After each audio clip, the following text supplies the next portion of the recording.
All right, everybody, welcome back to Obsidian Guard Legacy, Episode 7. Tonight, handling our recap will be none other than Drop Zone, or Shen, as we know him.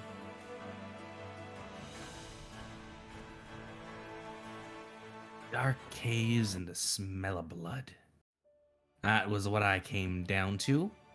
Thinking, oh, I can climb, I got this, I'll scout ahead for ya.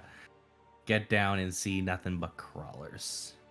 Monstrous bugs that want nothing more than to eat me for lunch. Luckily, I got friends, so I didn't die. It got a little hairy at times, but we got through a chunk of them, and halfway into the fight, we met our newest friend, Torque Maru. A real son of a bitch, but an expert at all things war. I was pretty good with a flamethrower too. Lit those bugs up and helped us clean up the mess, which left us to, well, clean ourselves up, because my god that hurt. So we needed to take a rest to recuperate and figure out what we wanted to do next. Luckily, Declan, at least for a short period of time, was able to kind of keep a distraction forward to keep eyes off of our little hideaway. Torque's lineage is a short-lived one. They saw minutes as days, and, well, an hour is a lifetime.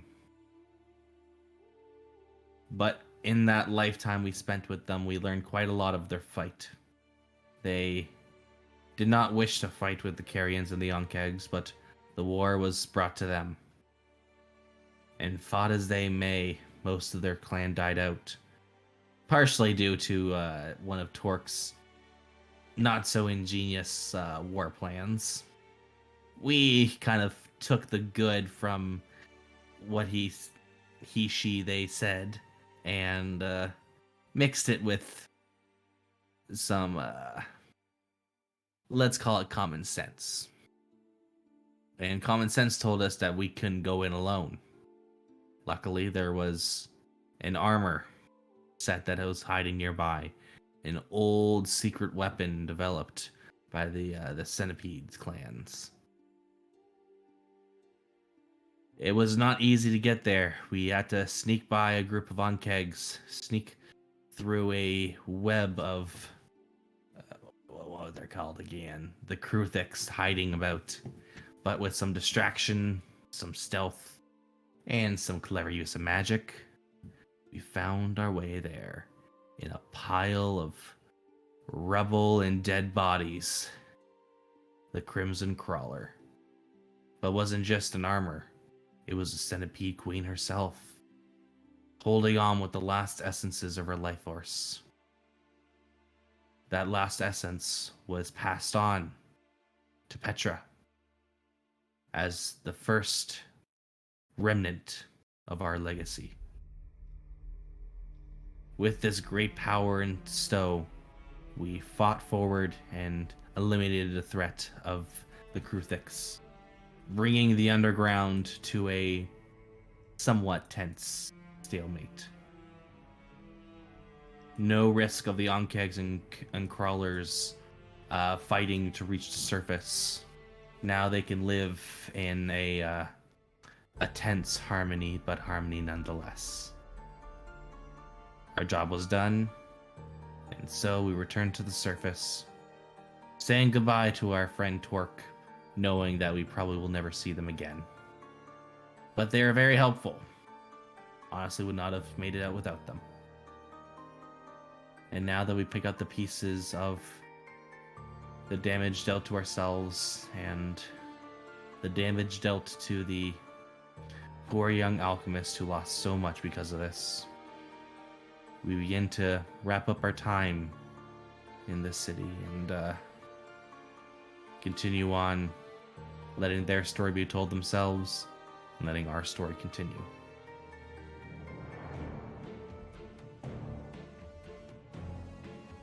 Thank you. 1d2 plus 1.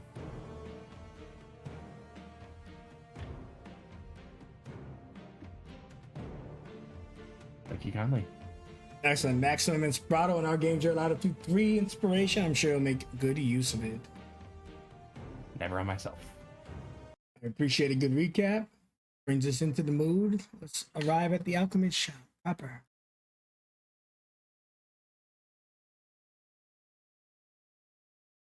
So you lot have just surfaced from, well, everything that the recap explained.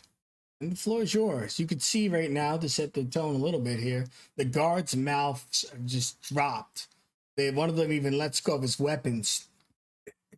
Impossible. You did it?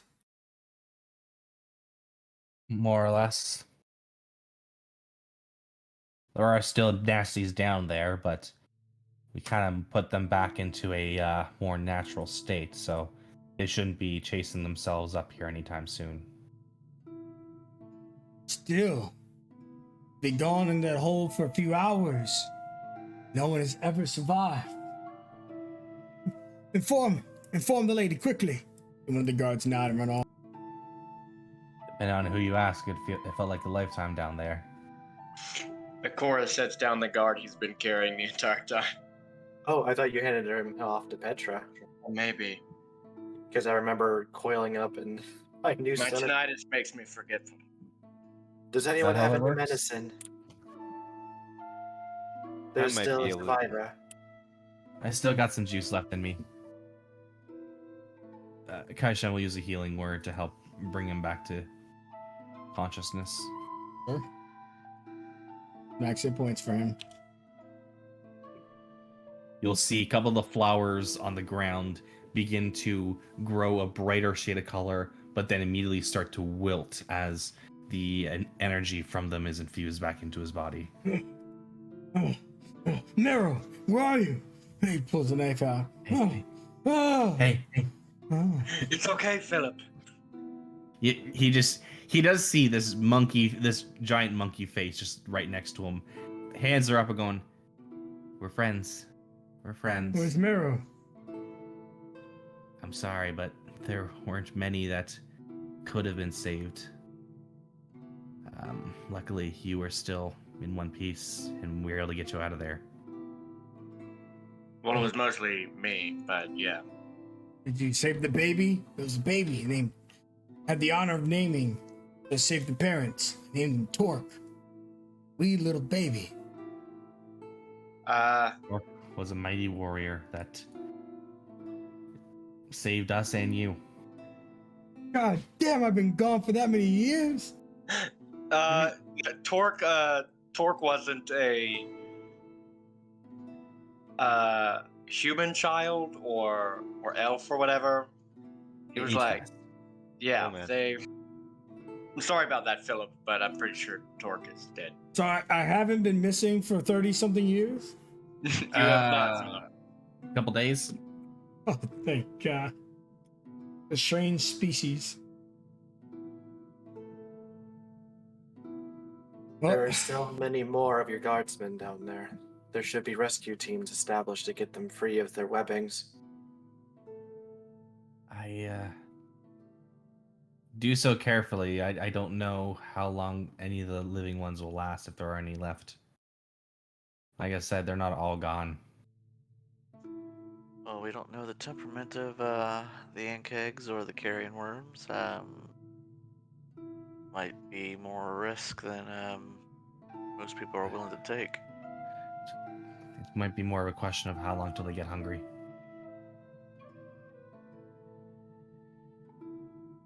Which, while you were gone, I devised a plan for that.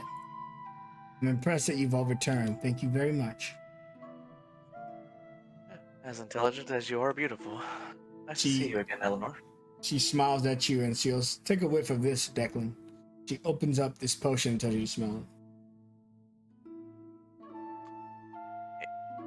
I'll do so. it. It's sweet like nectar, and you could even see the bugs on the floor next to her, just tiny little bugs are running towards the canister while it's open. She closes it. This will be enough to feed a little squad of those carrion crawlers. This little sap here in this one bottle. Think of it like the spell Goodberry if you're familiar. A tiny little berry that can hold you over for an entire day.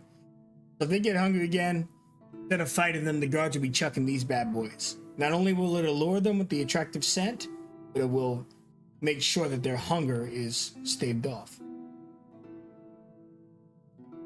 Clever. Be Now, sure to bring some if you plan on rescuing the people below. that is a priority of ours as well. But we can take you from here now that you've brought us enough time. Let's go inside.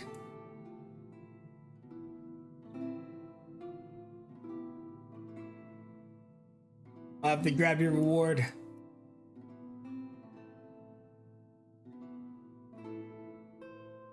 See the guards come in and they're just like hauling out this crawler. Allow Petra to help you with that. Thank you. They're sweating. As they see, the Naga is still present, but there's just this now centipede element as she kind of circles around the head as these legs kind of stick into the creature and helps pull the creature out with them. Oh God, please. Warn me. Oh, please. What? It's just nature. What do you think they're supposed to do with the legs? Yeah, I don't. You can deal with that, all right? I don't. Ugh, God.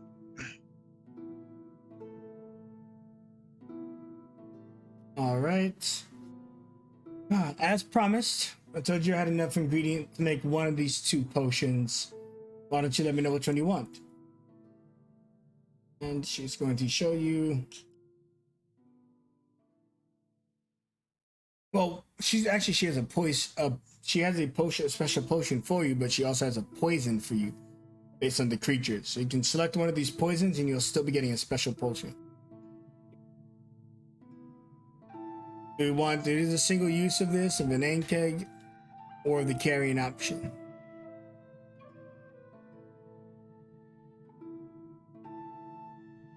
Thinking carrion. High risk, high reward. Because like DC 13 con, it basically requires a pretty low roll to fail that. Right. But But otherwise, possible. 3d6 and dexterity half save isn't great, but Definitely. I mean, like the carrying option is definitely possible. We're not going to use it all the time. Well, I would say we're going to have to save that for a special occasion, but Good against a caster. eventually. put it in someone's drink.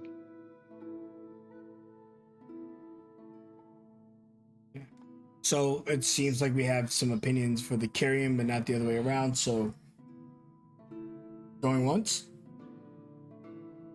Sounds good to me. Okay, so twice and sold. So you guys will get the carrion special poison. In addition to that, she presents you with a very special potion. As you know, we have our regular mud potions, but this one's a little bit different. I used it derived from the creatures that attacked us.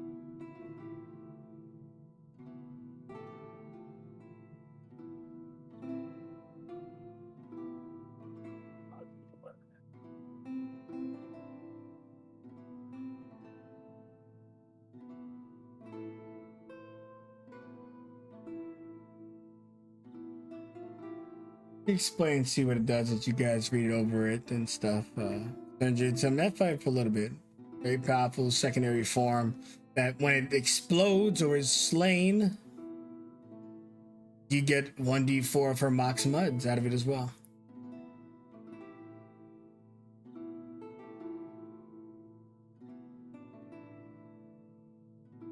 That could be interesting. And just in case, I don't know if you guys can actually see this, but if you click the link, I'm not sure if it pops up or not. It didn't. Okay, cool. And then finally, of course, what you signed up for, she's hesitant at first. She goes into a drawer. She has like a special key for it. And she opens it up and she looks for a moment. I'm sure this will service you better than a dusty old drawer.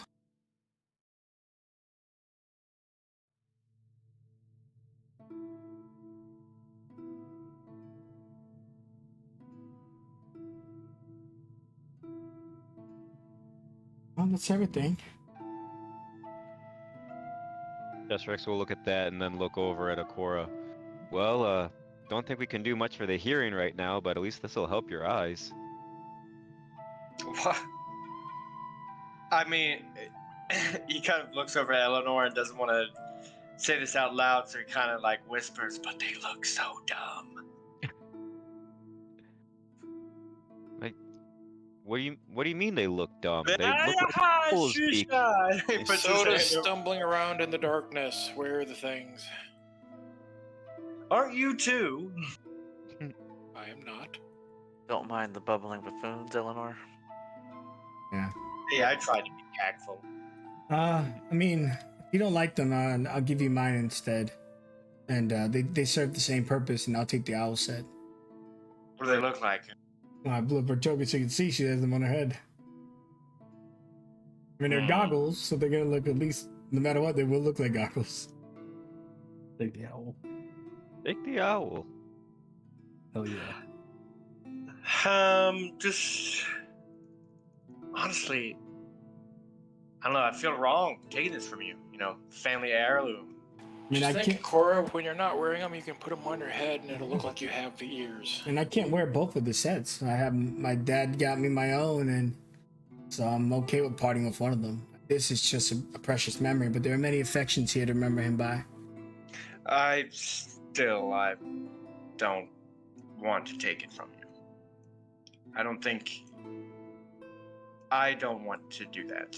Someone else can wear them, but I won't take something that was originally your father's. It means nothing to you. To me, it means more to you, and I think that matters more. I think my father would have wanted you to have them. Oh, come. I'll hold on to them if he's too stubborn for the moment. All right. Your generosity is, well, it'll go a long way. Well, you all look beat. I suggest you get back to the inn and rest while you can. Tomorrow's a new day, and I'm sure there's many new things to explore. If you ever need anything, well, you know where my shop is. I'll be sure to pay you a visit.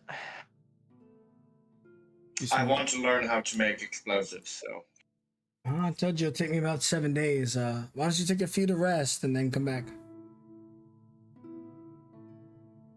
Fine. So we have to get everything ordered around here. And Rex will walk up. Your assortment is impressive, and your skills at all these potions is amazing. Maybe during some free time, you could teach me how to make something. Hey, she's taken. How long you in town for? Need at least 7 days with your friend Akora there. Kind of looks around. We might have some free time opening up in the future, a week or so. So maybe then. Certainly. And I'll he'll do my like best. rattle his new herbalism kit that he bought earlier. Maybe put this to use. Yeah, she smiles and she turns back to her desk and she starts concocting more of that sweet stuff, the sweet nectar that you guys smelled. And as she does that, she drops a little bit of an ingredient into the thing. You guys have officially completed Under the Watermill. You guys can roll 2d8 plus 5 fame.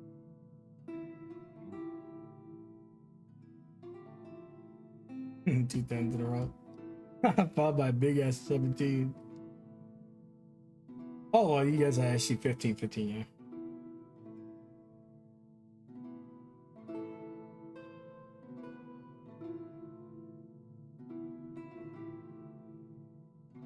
And I will put us back on the overview of the town. Oh yeah, that does remind me. I can't remember. I was interested in grabbing the alchemist supplies. I can't remember how much they cost or how much gold we had though. Well, we have it in our party loot, I think. Alchemist is 50 GP. Yep, Yeah, but we have 115. 115. So yeah, you can get a set if you're proficient. Yeah, well, not proficient, but something to train in. Ah. Oh well, I mean, yes. So long as Hey, I the thought praise you, okay I with it. thought you already got a set of Crestworn. Mm-mm. No, last week we picked up herbalism for. Oh, okay. Yeah, for 5. Yeah. Maybe Oh, why. Alchemist was a Maybe bit why. more on the pricier side, so. Yes. Well, we have the money, I guess. Yeah, if you want, if that's what you want to do. So yeah, Yeah, we'll that probably was- swing by actually, this is her shop, so I'll pick up some supplies before I go. Sure. Gold has been adjusted. All right, the goat is adjusted. You guys now have an alchemist supplies in your party. There's a herbalism kit, some other stuff, so that's good. All right, as we get back to the overview of the map, you guys know that where you're staying is somewhere down here. At the inn, there's other stuff you can do, but for the most part, today it's pretty much nighttime now. So anything you want to get into, you have to get into tomorrow. And this is a good time for you guys to take RP if that's what you really want to do.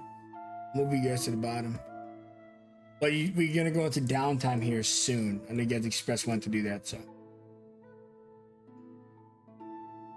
When you guys do eventually make it back to the tavern, you get everyone's favorite pugilist, Old Orion, waiting for you.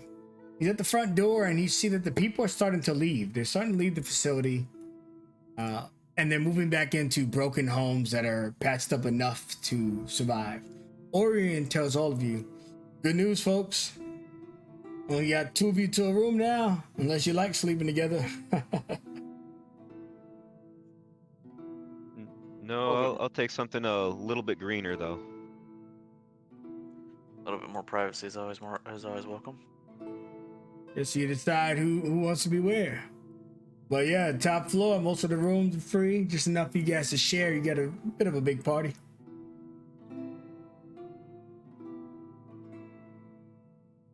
Petra will go with whoever will have her. Rex will look over at Declan. No, I remember the last time we shared a room. And people won't shut up about it.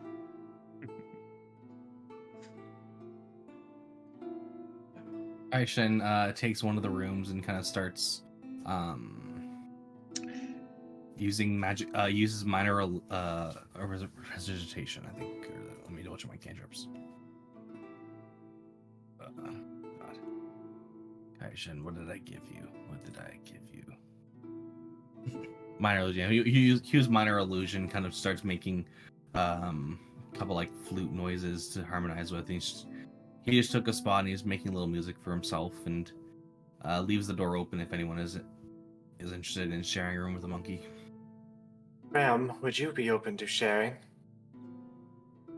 As long as the room is quiet and it has a soft bed, I really don't mind.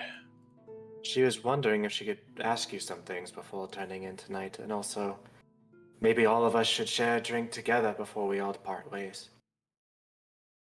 Sounds like nice. fun.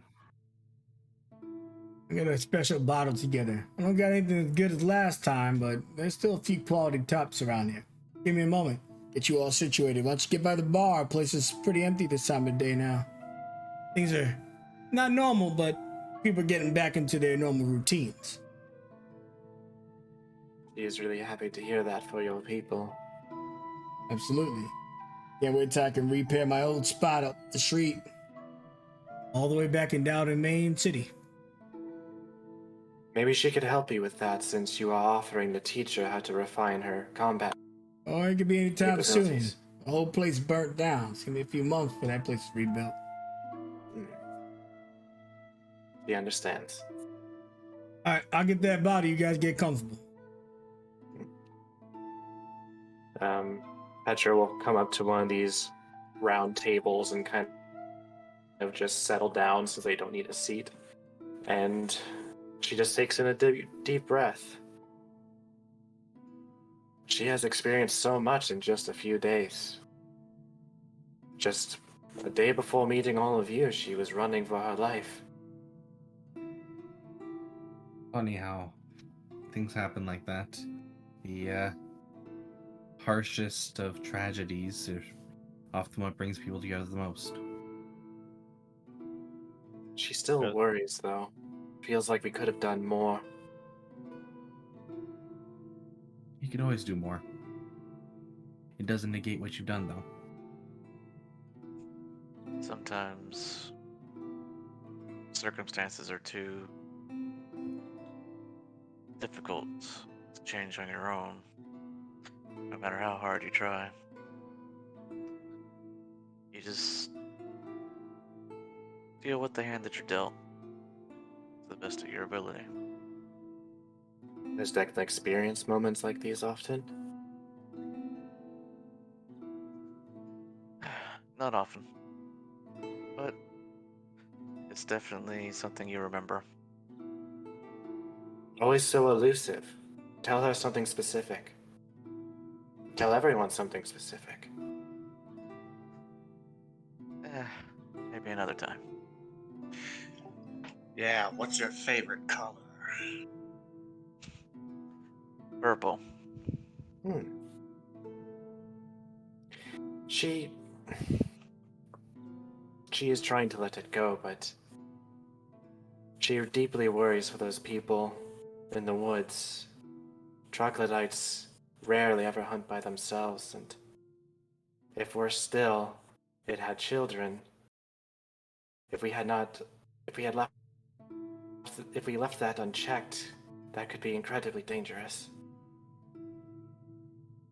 That's a good point. I don't think they could stand up to another attack. I mean, Well, hopefully they got to safety then. We are not sure if they did yet. We haven't heard anything since we departed from them. And we most likely never will.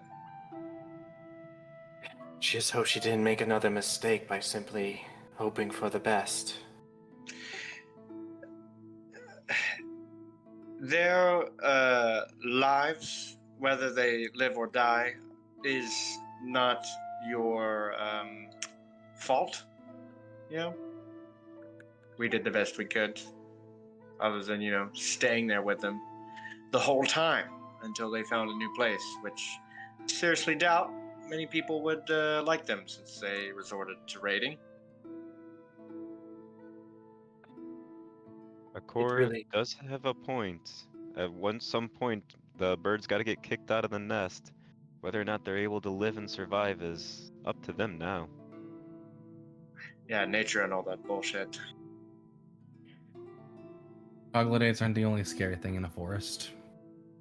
But who knows? Nature finds a way to let life live. She hopes you're alright, and she hopes these affirmations help. She just knows that so if there was young, the hatred born in them would make them into far greater monsters than their own mother. It's That's best right. not to She's think gonna too deeply about things like that. Keep thinking about things that you could do, would do, should do. It's gonna weigh your mind down.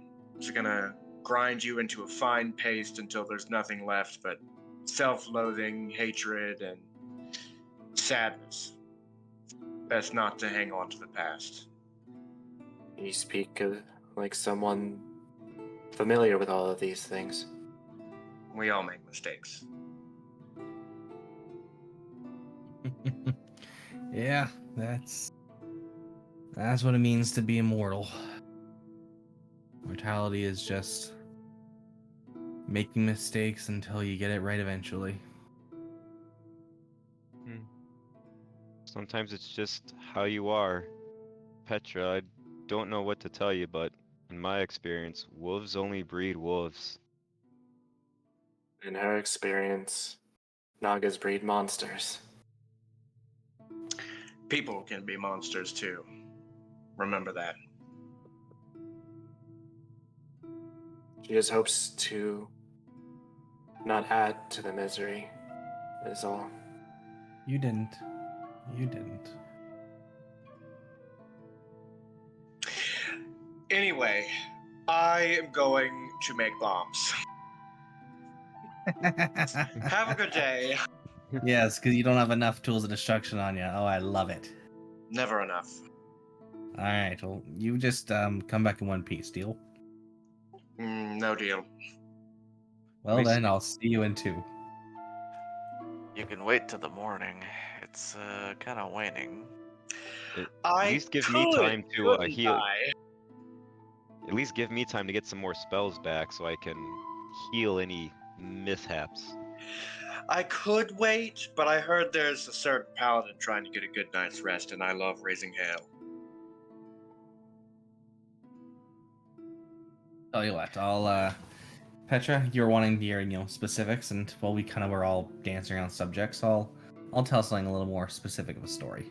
It was this one's a happy ending, but this was, oh god, he starts counting on his fingers and his toes.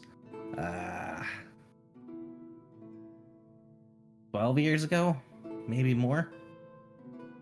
I was still growing up with the crew that I was hanging with, and well, this was trying to figure out how to sneak around and be unseen.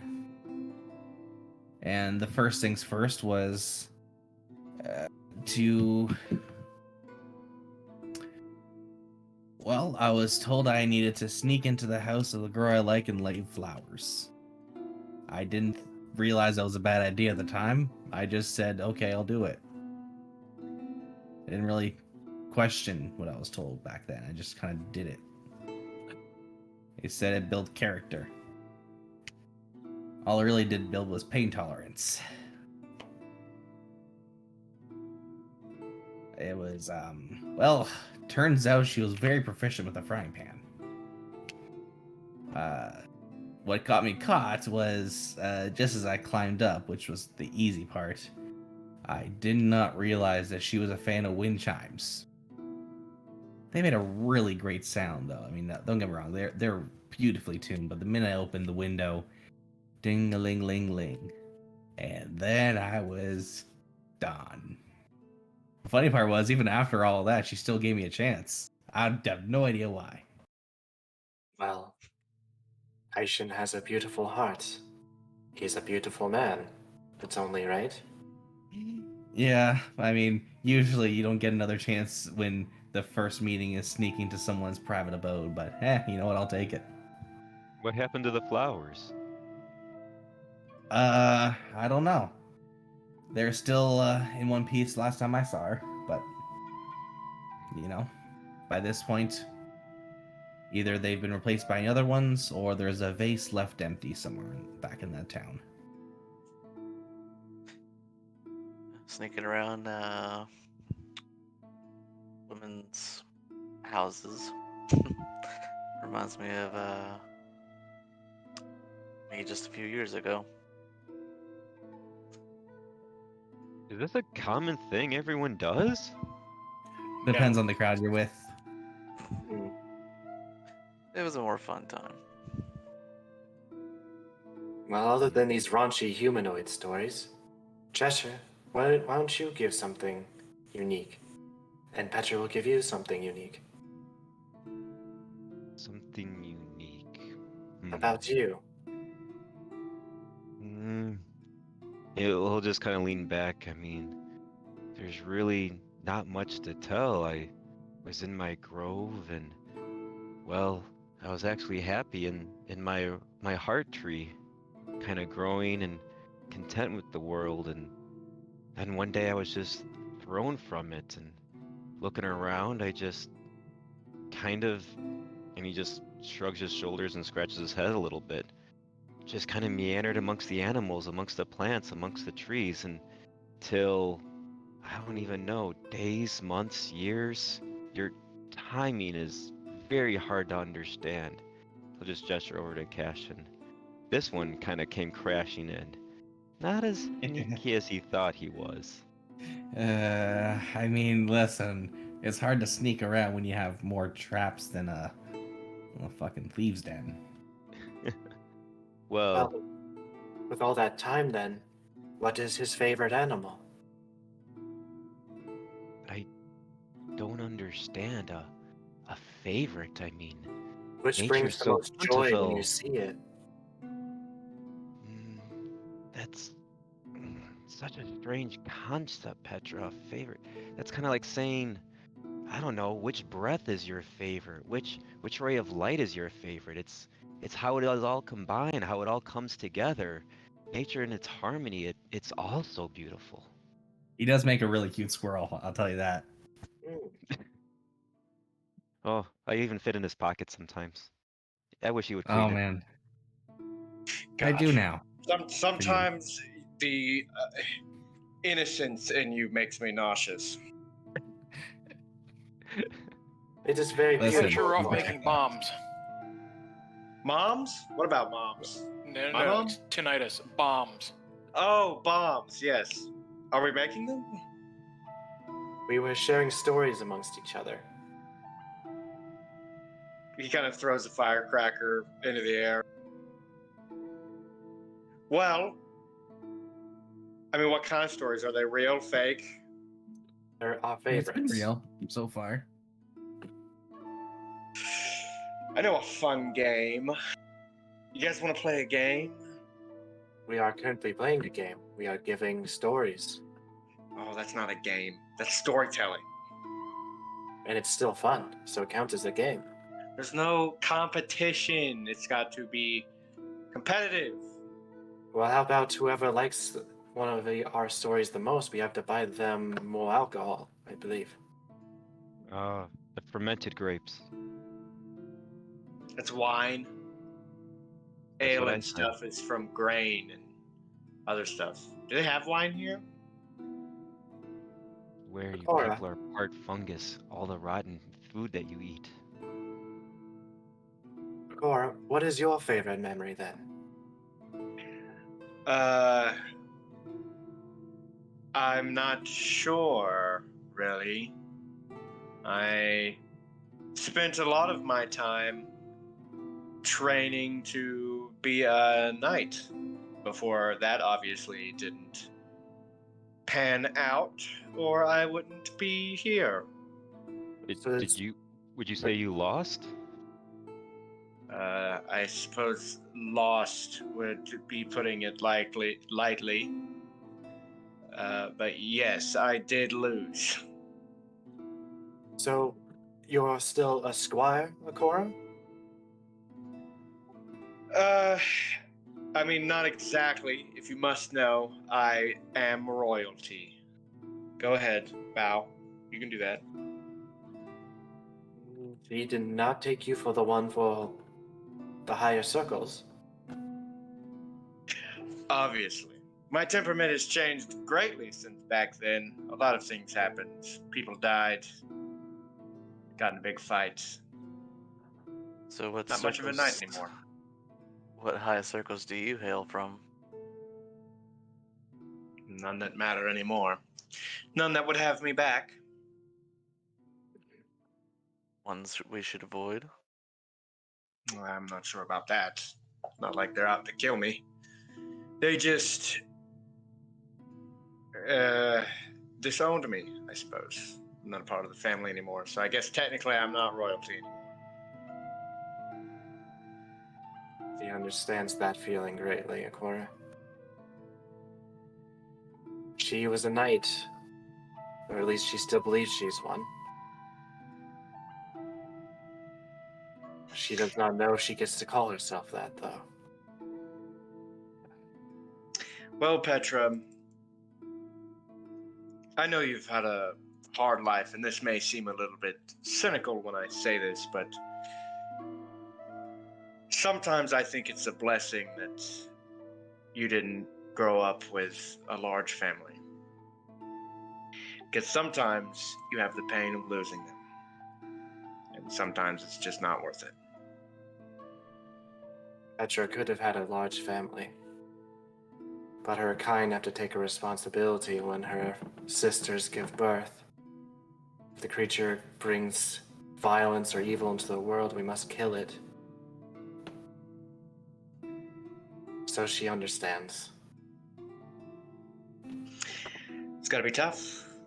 I've never had to kill a sibling before, even though sometimes I may blame myself for the death of one. Not all children born of Naga are evil. Petra's favorite nephew is a minotaur. Very joyful little bundle of joy.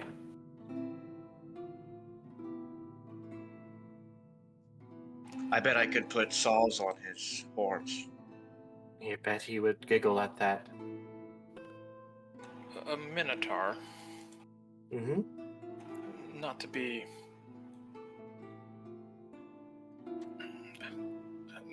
rude, but those exist. They are very rare and don't show up often, but they are not legend. Honestly, I'm not surprised. I mean, the things we've seen, and I mean, I've never met a giant snake lady before a few days ago, and you know, that's a new one. This is all still new to her. She has not met humanoids or dryads or monkey men. But her first impressions have been great. Yeah, I think I've learned more of the world in the last few days than I have in the previous 200 years. Oh yeah, me and Tram, best and brightest of humanity right here. We are the invoice of all humankind. I don't think I'd go that far. No one would do it better than me. Tram may step down, but don't worry. I'm here for you. You all. She believes this only when you two are not butting heads. We grovel before your greatness. There we go, see? Ram, you've been quiet. What is your favorite memory?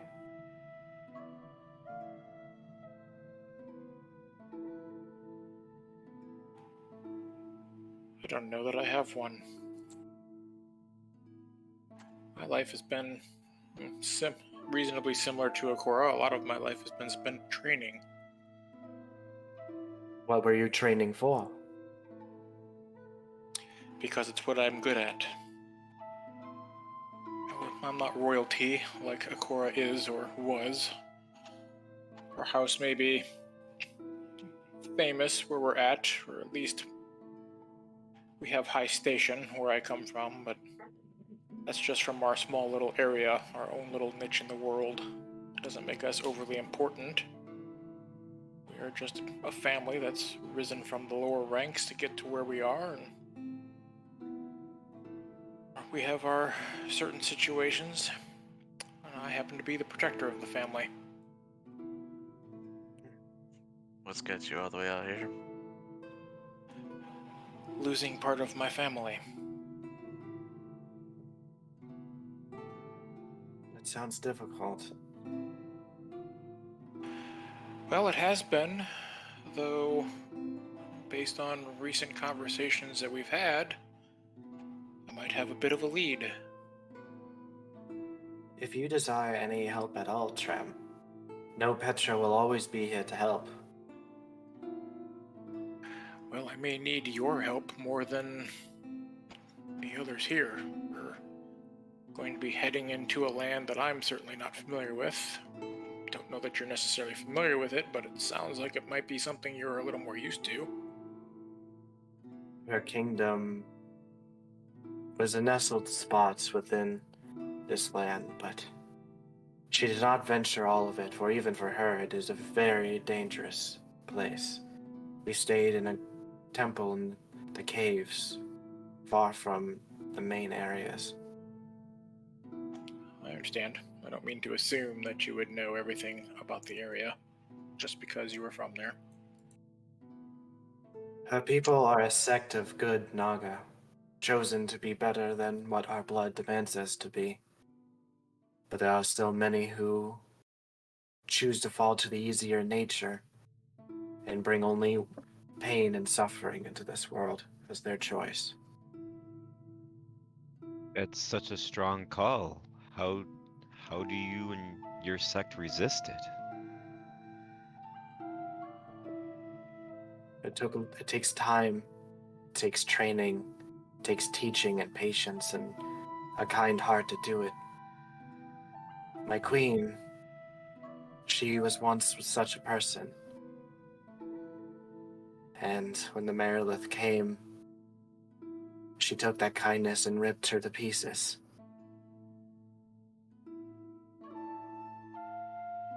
That is why she must do everything she can to avenge her. I'm sorry to hear that. It must be tough. Once we venture into these lands, be careful not to gain the ire or gaze of other Naga. Even if it could be what used to be my people. They all serve the Merilith Queen now. Whether they want to or not. What's a Merilith? Petra and the Naga people. We are descendants of what Merilith were. They are mythical in their power.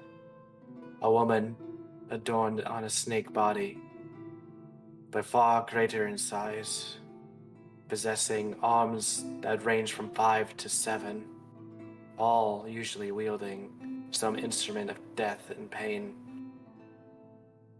They are beings of mythic times. And this one serves a Titan Lord.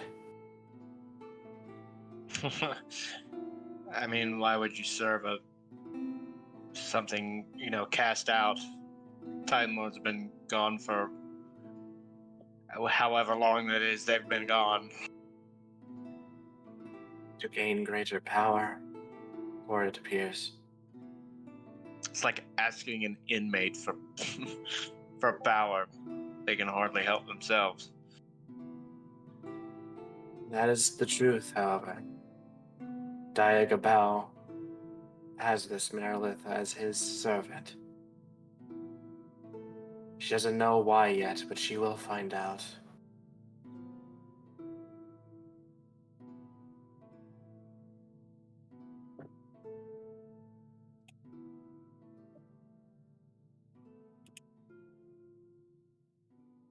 Well, it's hard to hear that everyone had not the best of lives before this, but we're here now, and well, it's not going to be easy, but I think we can make something a lot more good out of it.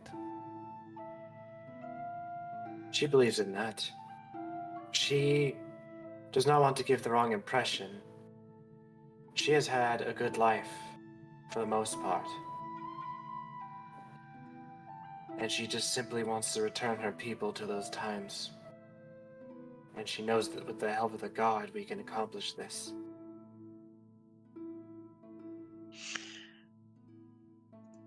I don't know.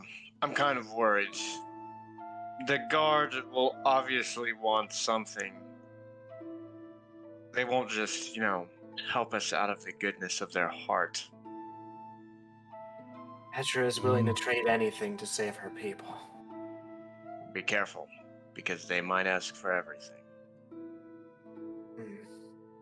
To save what we treasure, and it's worth it. I've met a lot of people that would give everything to save something, and then they lost everything. Stuff like that's a slippery slope. Vengeance, sacrifice. What about to protect? It depends. If everything's worth dying for, then nothing's worth dying for. Well then, luckily, you have Petra.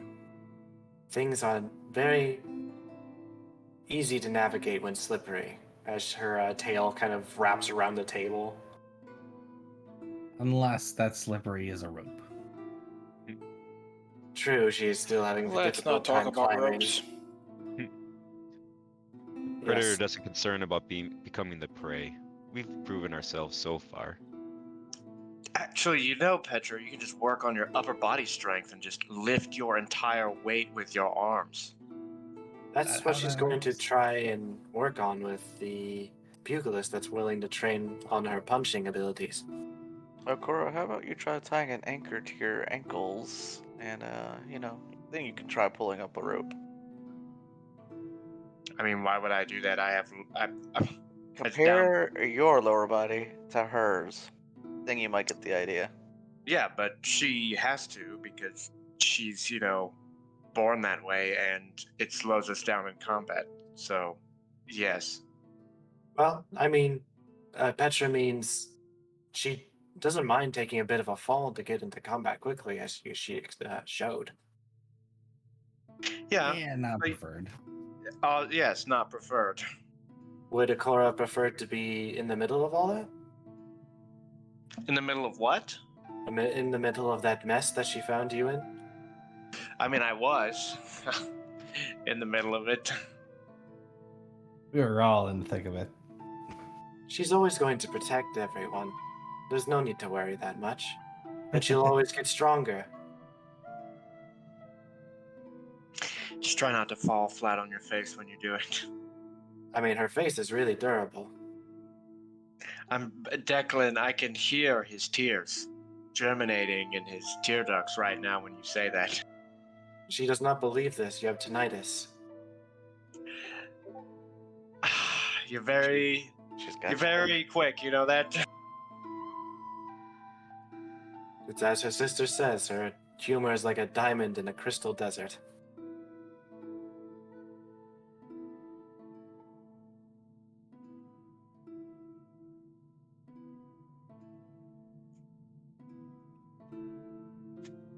So, you were asking everybody else's favorite memories. What's yours, Petra? The day she was to be knighted, to earn the respect of her sisters, her queen, and her mother, and become a basilisk knight. It's a ritual every Naga talks about when they're young. It's what allows Petra to do the things you see her able to do. She was to drink from the original basin of the old serpent lords. A process that is very dangerous and has a large chance of killing anyone who drinks from it. But it is a great honor to survive and to hold a responsibility of your people with it. She remembers all the faces looking at her. Happy, hope. That is what she fights for to see again.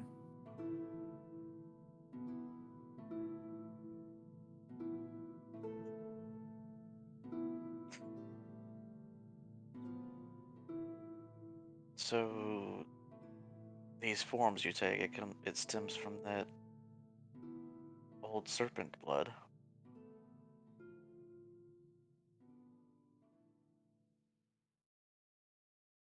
Much of the history of whose blood it is lost to her people.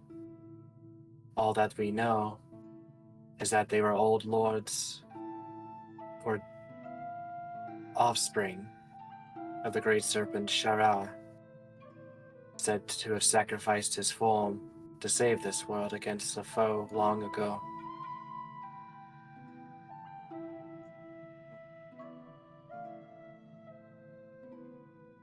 There were 4 of them. She at least knows the 3. Ouroboros, Orochi, and the Basilisk.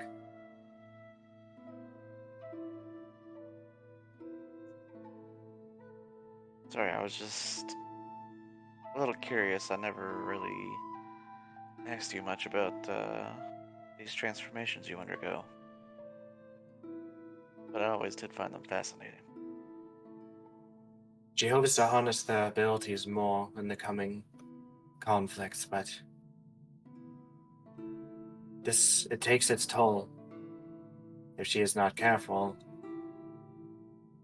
it could easily consume her.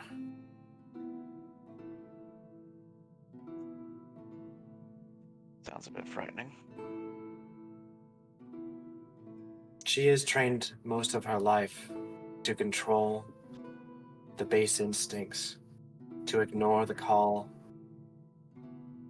You do not need to worry for Petra. She will always find her way.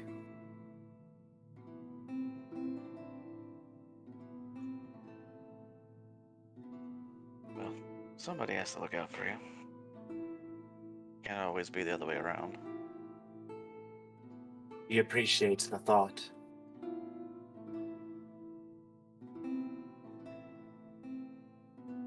You guys are sitting there, you hear a few of the bottles in the back break.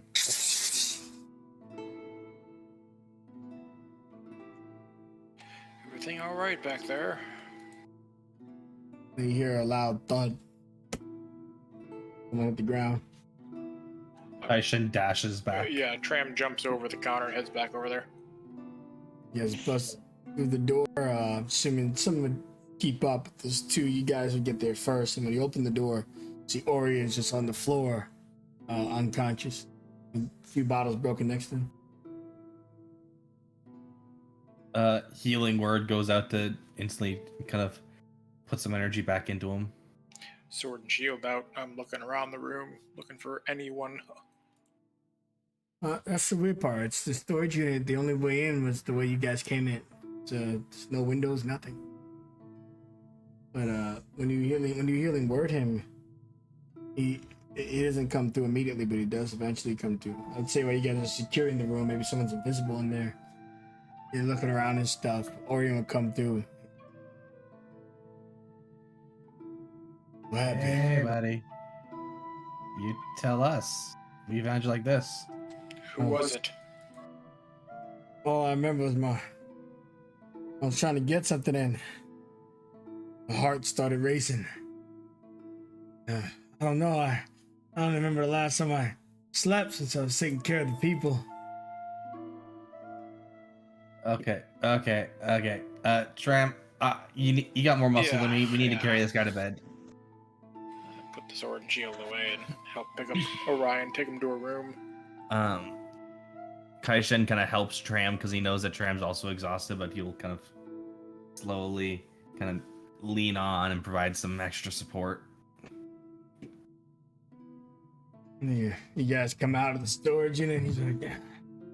And the passing the drinks tonight, boys. Lady. Petra would wish for you to be in your best of spirits. Earn your rest. Hey, no, it ain't much, but lock down and don't drink everything. You drink a lot. Don't drink everything. Understood. Akor, with his feet kicked up on the table, gives a little two-finger salute. You got it, boss. Yeah, you see that Orion's room is pretty shitty. He had now they're available. You can get him set up better, but he had given up his bed and stuff for others. He was just sleeping on the floor. It's pretty damp in the room too.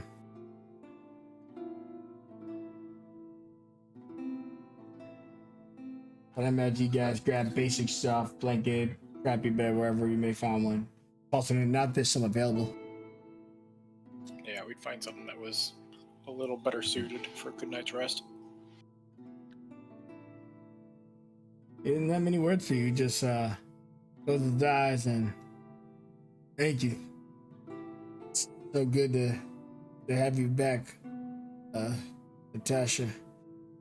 Yeah, always loved you.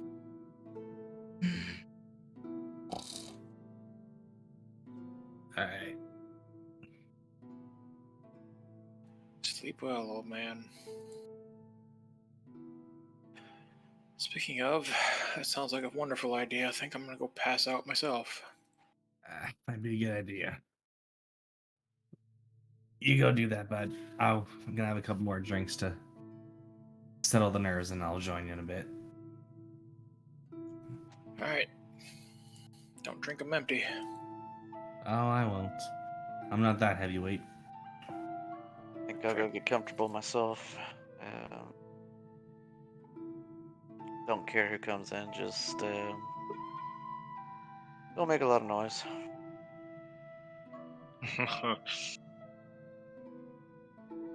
There's a tree or Especially some you. bushes.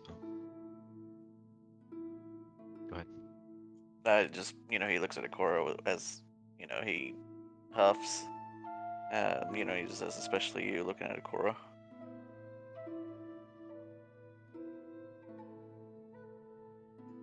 You're gonna see Chess start to walk outside. I'll be in a nearby tree or bush.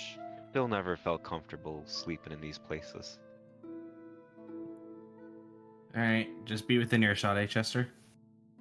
I'll stay nearby. I'm always just a jump away anyway. See you in the morning.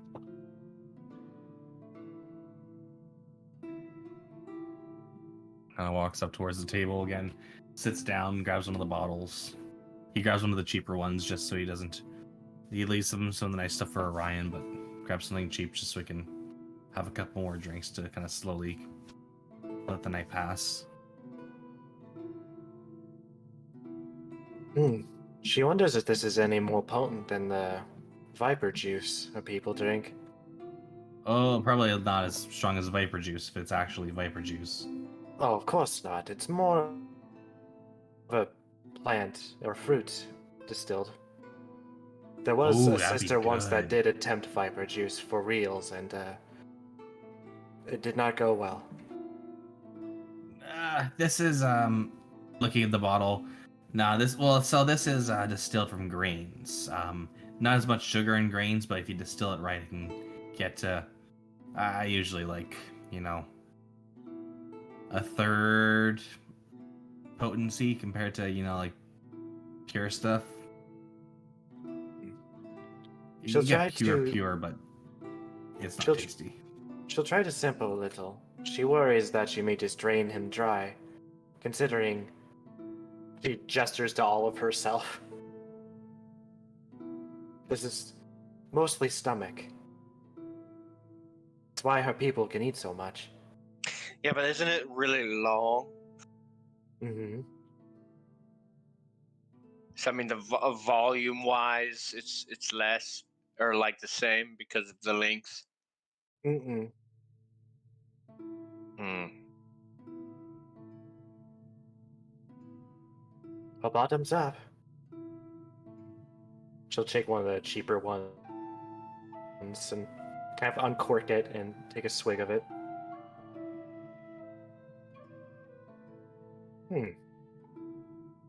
It's very bitter. Yeah, this is more drinking for effect than drinking for flavor. We'll see how that goes. Yeah, it's an acquired taste. When you get used to it, you start to enjoy the notes on the back. Here, something interesting I always found it's always weird how this works. Okay, so take a sniff, then take a sip. Okay, Mm-hmm. give it a second. I want you to do that again, but this time he takes it so he kind of swishes around. Leather and campfire. Think of a leather armor next to the campfire. Think of that smell and then taste it. She can practically picture it in her mouth. It's I don't know how it works. My old man was a big connoisseur for this stuff, and he drilled some of these notes into me. And I swear to God, every time he would say something, I did not taste it until he says it. But then I can't taste anything but it. There was this one. I thought it tasted like absolute. It thought it tasted like feces. It was just horribly strong. But then he's like, okay, he cooled it down for me, and then he told me cotton candy and a tire. And I was like, why would you want to taste that, first of all? But then I tasted it. It was literally cotton candy. I And don't the know how he tire? did it. The tire was on the afterburn. You get cotton candy and you're like, oh, that tastes good. And then it feels like you got hit by a tire. What is a tire? It's like if you fuck. So you know how carts can be really bumpy? I saw some people where they made their carts quieter by like adding shit to it. Like I saw someone who added leather and other soft materials around the wheel, so it wasn't as hard going down the road. Petra's going to have to steal some of these ideas to bring back to our people. Is there some laws against that? First rule: don't get caught. Petra likes this rule. She can follow that.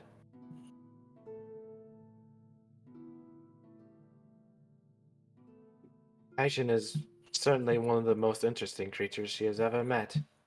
She hopes there's far more moments like these she can share. I've lived a life and a half. First half of my life was being raised to do the wrong thing.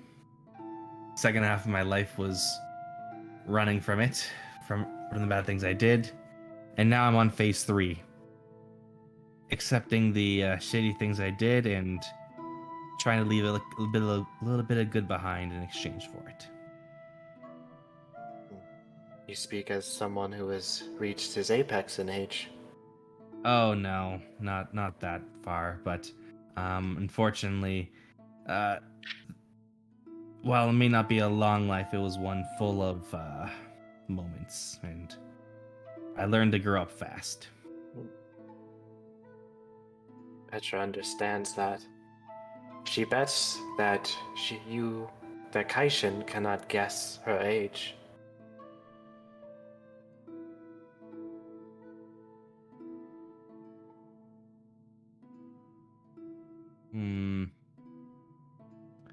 What would you call it, Falcon? Nature check for trying to gauge lifespan of Nagas? Sure. Is not going to go well. All right, ready? He has no idea, so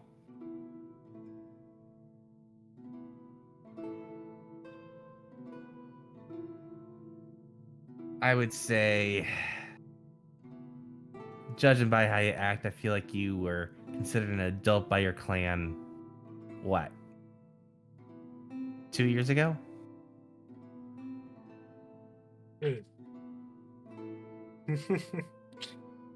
Kaishin remarks Petra as a newborn at that age. She has seen the sun and stars cycle through the seasons at least 52 times now. Oh, that's cool. God. And hell, your skin's still porcelain. I'm jealous.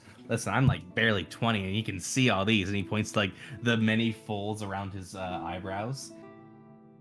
God, I wish. My skin is fortunately very prone to showing my wrinkles.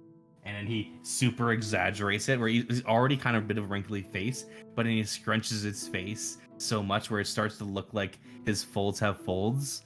And he's like kind of like doing that super goofy looking at you. She does burst out into a little laugh, like doing the whole hand hovering over her face for a moment before she like waves and focuses on herself. Kaishin, wrinkles are nothing to worry and fret about. They are signs of experience and age. And if anything, they're beauty marks. Ah, shucks. But alas, her skin is not normal to her species either. It's a bit of an abnormal feature of herself. That's why her mother named her Petra. She had believed her baby had come out petrified. I like it. You like petrified babies? I would. The beauty of smooth porcelain and the strength of sturdy stone. What's not to like? Petra believes you humanoids put them around your fountains, like naked, winged humanoid babies. Oh. Yep, that's a thing. It's well, you're the royal. You explain that shit. I don't get it. Winged babies aren't real.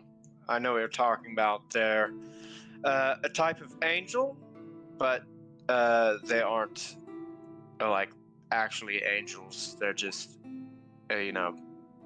drawings made up. And the reason why we, or some people anyway, bathe their babies in water at least, because it's not normal water, it's holy water, meant to wash the sins of man away when you are first born, since every mortal is born with sin, so that when a baby is baptized, at the very least, they get to start their life sin-free and accrue their own debts along the way before they die, rather than the debts of their fathers.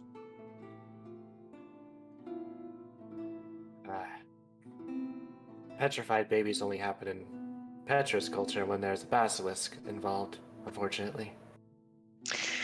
Yeah, so if you became a basilisk knight, that means you could turn people to stone? Alas, that ability is not within Petra's capability. She never learned that one. And also, I didn't know basilisks were real. I mean, at this point, I feel like everything that isn't real is real, and everything we thought was real isn't real, and nothing in between. Everything's a lie and everything's true.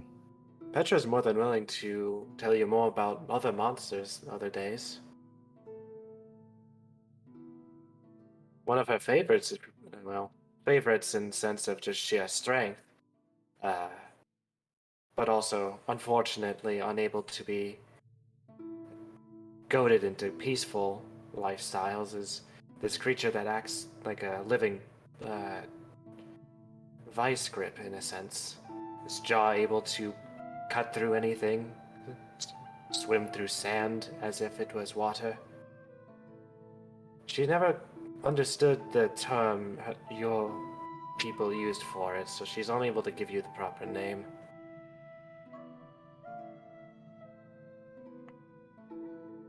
A serpent? It had more the shape of a frog. A slod?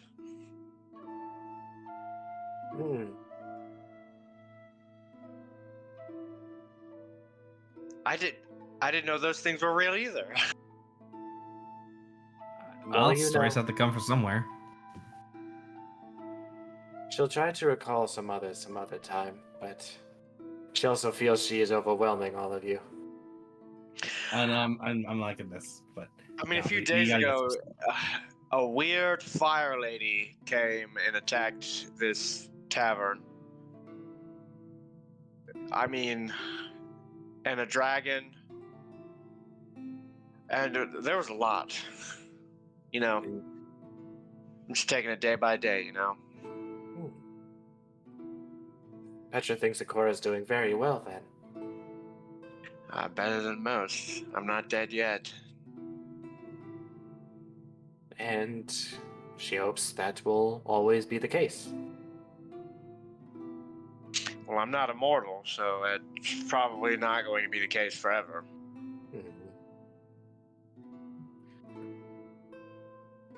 In fact, I think humans are one of the shortest-lived races, if I'm not mistaken. Elves live 1,000 years or something like that?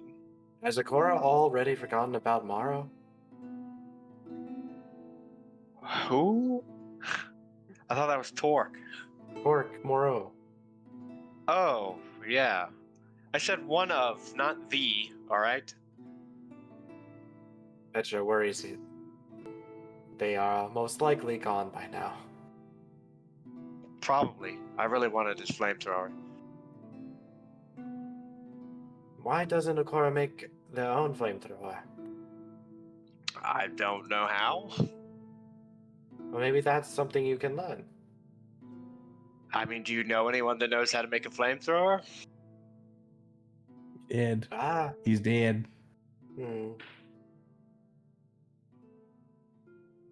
I'm not even sure he knew how to make a flamethrower. I think he just found that.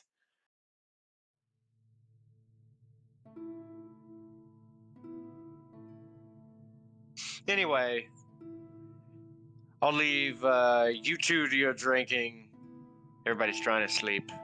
and I have to yell because I have this constant ringing in my head that tortures me every second of my day. So I'm going to go to sleep. Yeah, and that I think I'm going to turn in as well. Petra believes it is time to finally turn it, but knows she greatly enjoyed this time with all of you today. Well, we're going to be spending a lot of time together, so start getting all the bonding moments out now. And she'll slither on upstairs and quietly get into the adjacent bed and try not to wake up Tram if he's already asleep. Let's get some stealth just to be sure, because I'm a huge snake lady in a tiny space. Alright, well enough. Good idea. Actually, so we'll sleep within Declan's room. Kind of tuck in and just pass out. Very quickly, surprisingly fast, actually. So you guys all finally get some rest. Luckily, there are no interruptions tonight. Each of you can remove a point of exhaustion. And I give you one more chance to consider how you're going to spend your downtime as we take ourselves a short little break.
welcome back Remember, you're playing with to a bunch of people from the U.S. We don't believe in holding ourselves accountable to that.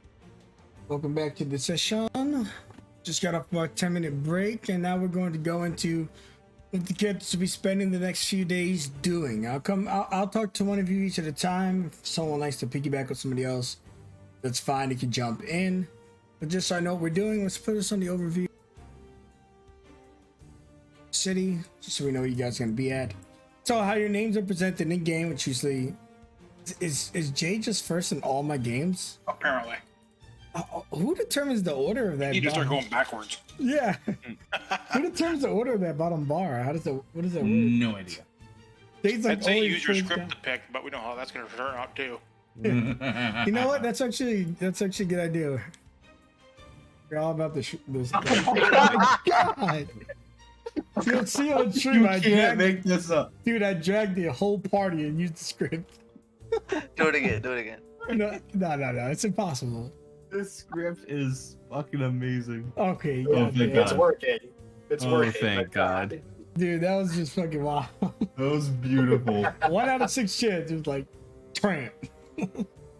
Alright, so Tram, how will you be spending your downtime the 14 days? Will you be pocketing it? Do you want to go do other stuff in town? I don't have anything specific right now that I think he'd be focusing on, so I'll pocket the time. I think just in general, though, he'll be just doing what he can around town to kind of help out and keep his mind a bit occupied, just biding his time until this boat gets here so he can get one step closer to his sister. Yeah, sure. In about 2 or 3 days, the sword will be ready. Since some other people might be using their downtime, you can go get that. Oh, yeah. All right, cool. So I'll circle back to you when it's time to go pick up the sword from Glassmere.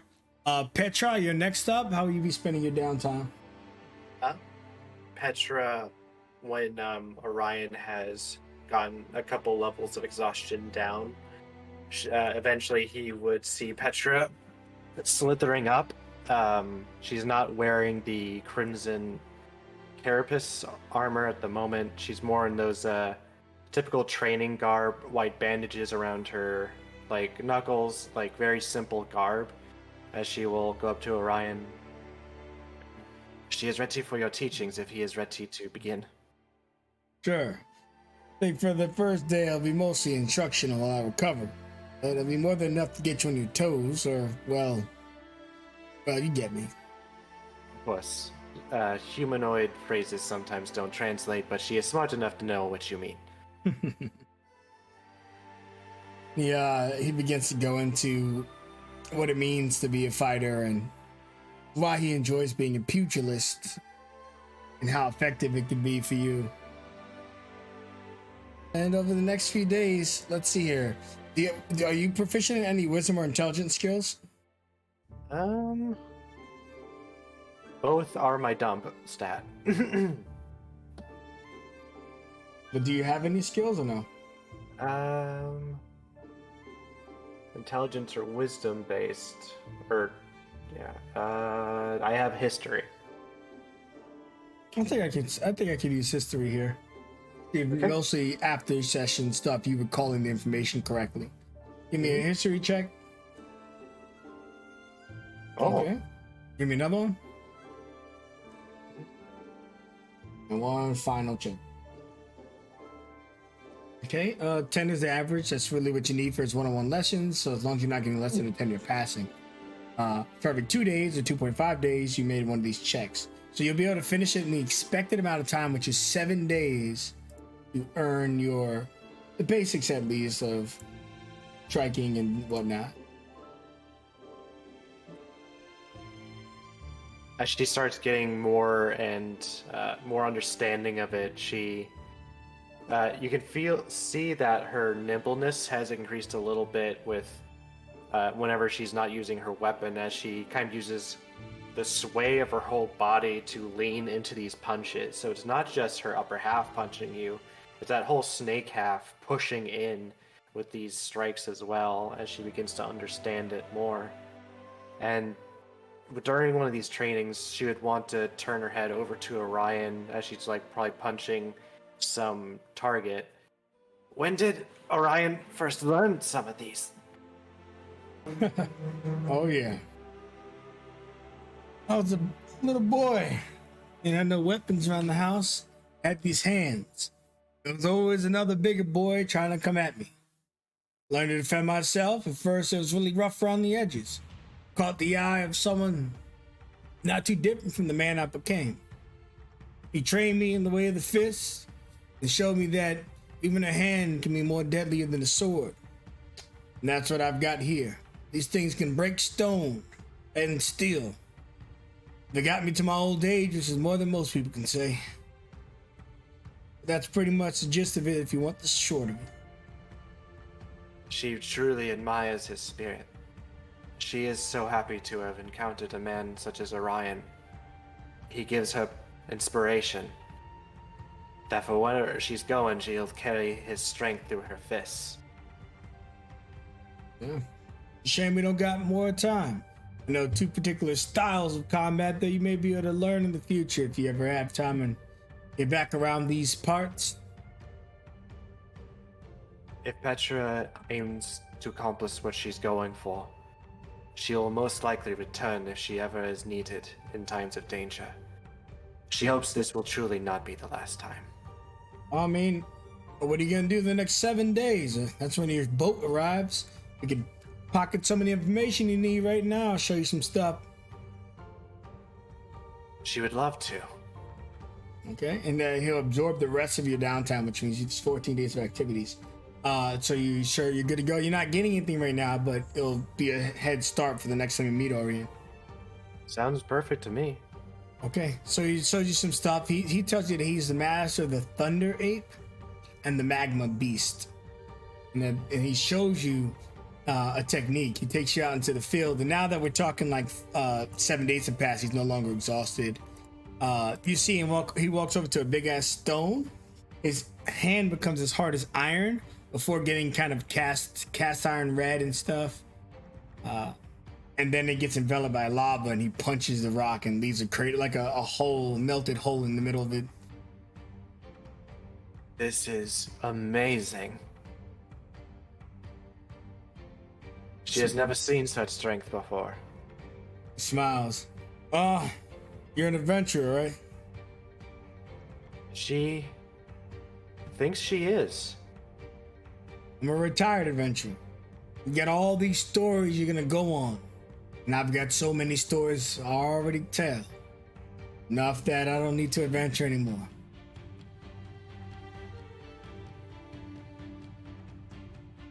She believes Orion has found his peace then. I have. There's still a piece of my heart I'm missing. So over the next few days, you guys spend breaks all day training, just drinking, hanging out. So you would got more comfortable with you. So around like the 10th day or something, he tells you, he's just like, yeah, had a kid once, but she ran off. Told her the world was dangerous. Stars. Try to get in contact with her. Wizard's Tower, sending spells. Haven't heard from little Natasha. I wonder if she's okay out there. She is Orion's daughter. She most likely carries his strength with her. Petra believes she is just fine. I hope so. A little rough around the edges, that one. But she wanted to be free and I couldn't keep her in a cage. So she left. Supported her, but not a day where I wish she stayed. Petra will keep her eyes out for Natasha. Describe her to Petra. Sure. And he tells you about her. And right now she should be about 30 years old. Human, of course, slim, dark skin. Silver hair, but he mentioned that she's not old.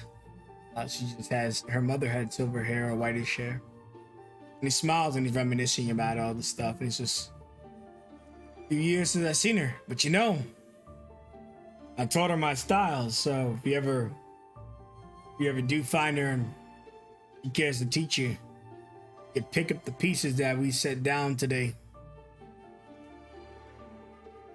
Petra would love the opportunity, and if she finds her, she will tell her that her father just wishes to know she's okay.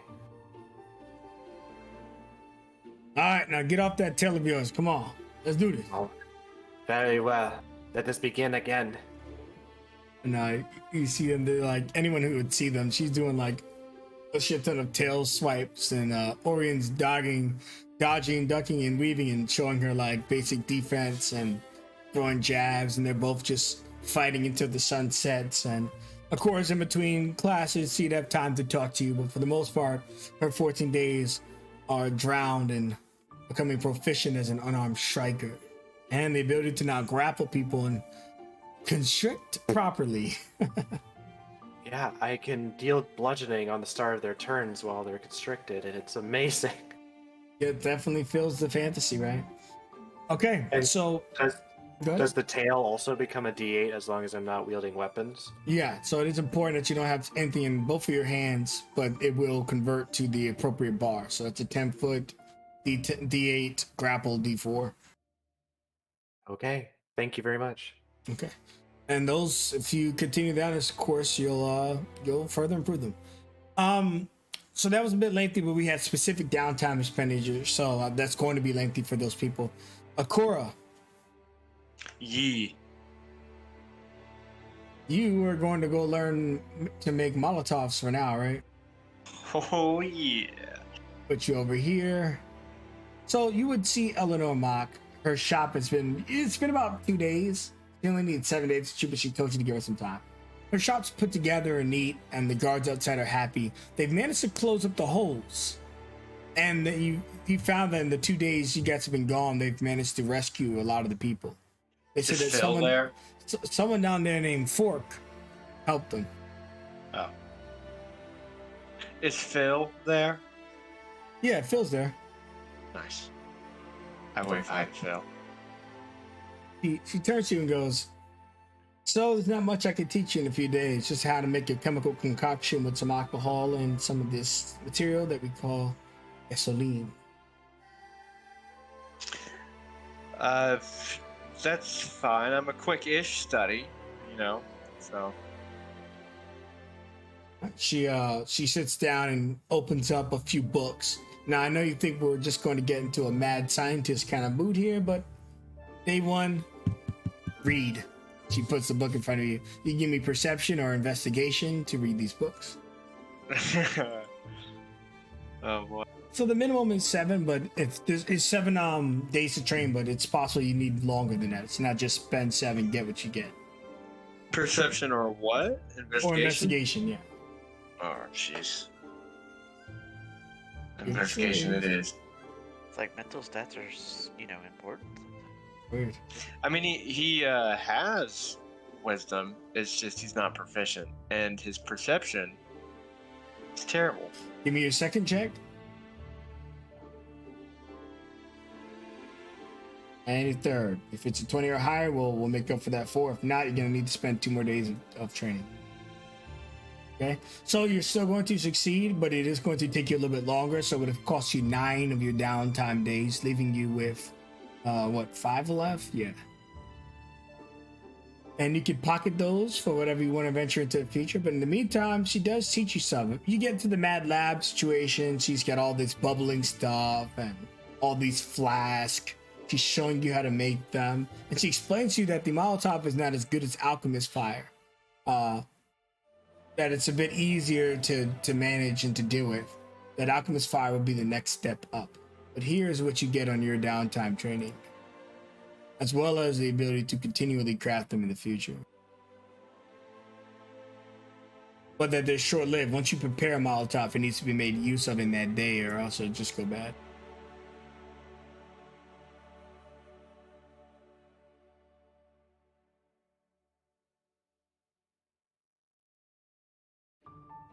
Yeah, it did hurt, huh, Shen?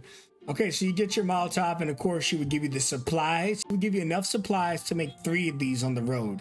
You don't want to make them now because they'll just expire, but you have the means to make them. All right, it's a good start. Excellent, excellent. Thank you for that, Cora. And are you just going to pocket the 5 downtime days for something else? He's going to try and make something. Probably not going to work, but why not? He's going to go and check out. Oh gosh, what was that guy? The forge stuff with the glass arm? Glassmere. Hey, Glassmere. Yes. He's going to head over there. Okay. Well, we'll come back to you. Since at this point it's been a few days, the sword stuff will already be resolved. So let's see if that changes anything. So you do your downtime with Eleanor and Mock, spending most of your days. You get 5 days left, and we'll circle back to you after we do Tram and Glossmere. Shen, how will you be spending your downtime?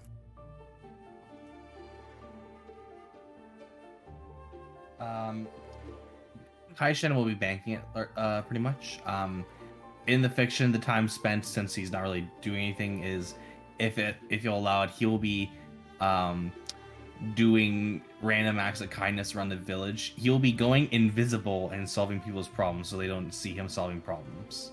But he'll just be making things a little bit nicer. And let's say there's, someone trying to get a job done.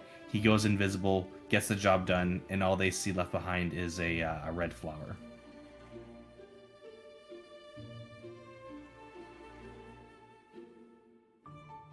All right, excellent. So you spend your next few days tending to the city, because the city is still in ruin, so certainly needs a lot to be tended to. It takes a long time to rebuild the city. Declan. First up is going to be studying up on these constellation constructs that we kind of ran into, seeing if there's any more information to be gleaned there or deeper meaning, that kind of thing. Because, in the back of his mind, he's thinking back to the time where he has no concrete evidence, but he heavily suspects Kaishin's appearance in this construct might have some connection. Give me an investigation to see if you can find the proper information around the city dealing to it. You don't have any professional you can unfortunately go to for help. I haven't spent inspiration in a while, so I think I'll go ahead and spend it now.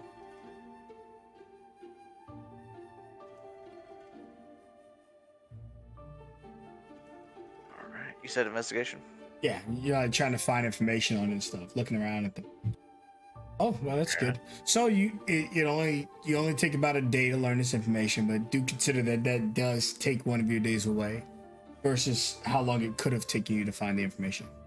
However, what you find is really good, and it's not all about the constellation. It's about who can be a teacher for the constellation. Let's bring you up to where that would have led you. Father Whiteman. So you see Father Wideno in his church. You having gathered information throughout the town. Most people unfortunately turned you away. Most of the libraries that we had didn't have much information or was destroyed. So those were dead ends. But because of your excellent check, instead of spending a few days trying to find out it, eventually you find someone who's like, oh, I've heard of that before. The old father used to talk about something like that. You should go see him if you know. And you immediately know they were talking about Father Wideno. So skipping to that part, opening up this exchange with Father Wino, how would you introduce yourself as you see him tending to guests in his church? He would wait till Wino has dealt with the people he's already talking to. Wait until he's free. Didn't take him long, like maybe about 20-30 minutes. He's got some people getting blessings and stuff, and they fall out, and Father Wino walks up to you. Oh, Declan, you've returned. Here for another mission. Well, more of a personal one. I heard that you were educated in the constellations? That's a pretty deep secret I've kept over these years. The constellation is quite sacred. Intriguing that you discovered you've only been in town for a few weeks. Ah, a bit of a quick study, quick wit and all that.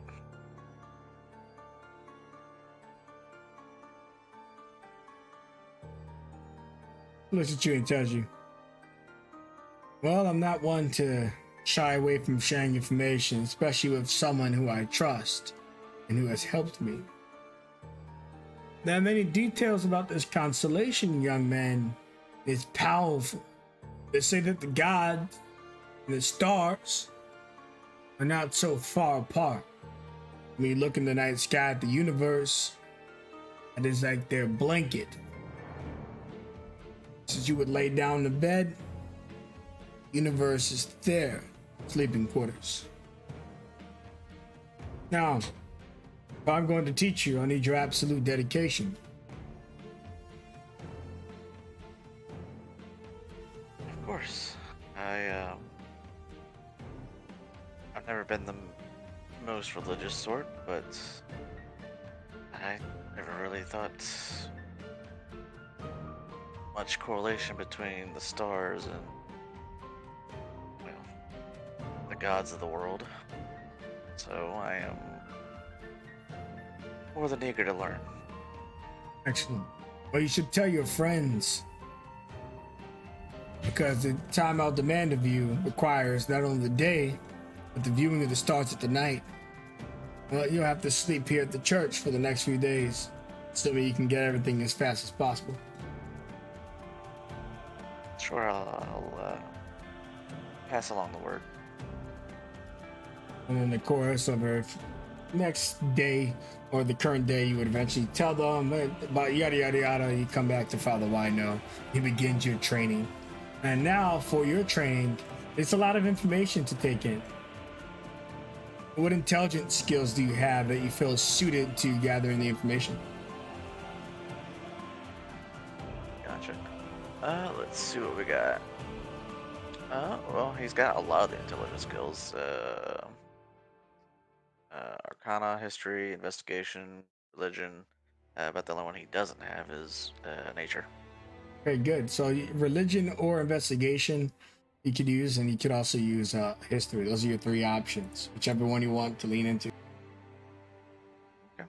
It seems like this might have a little bit more of a religious connotation, so sound like that might be Sure. most And relevant. just like all the others, we need 3 to see if you do it on time or if you need extra days. So far you're good. Just a 10 or higher in this final one. All right. Excellent. All right, so it took you about a day and a half to get situated and to find him, and then the next 7 days you're able to gather great information, way better than you could have hoped for on your own. He even gives you books so that you can continue studying abroad whenever you get onto the ship and stuff. Here you go. Book 1, the lining of the stars. 2, the signs of the universe. 3, the sun and the moon. And then finally, number 4, the patterns that go unseen. These 4 books will help you study so that whenever you do have time for yourself, you can continue to progress along the way. Now, please, recite the information that you've learned thus far. And here we got a handout for you that you'll be having to read since you're studying it.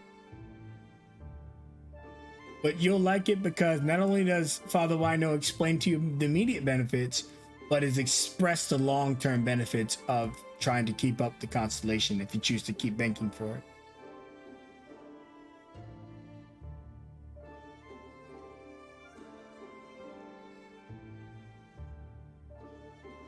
Interesting.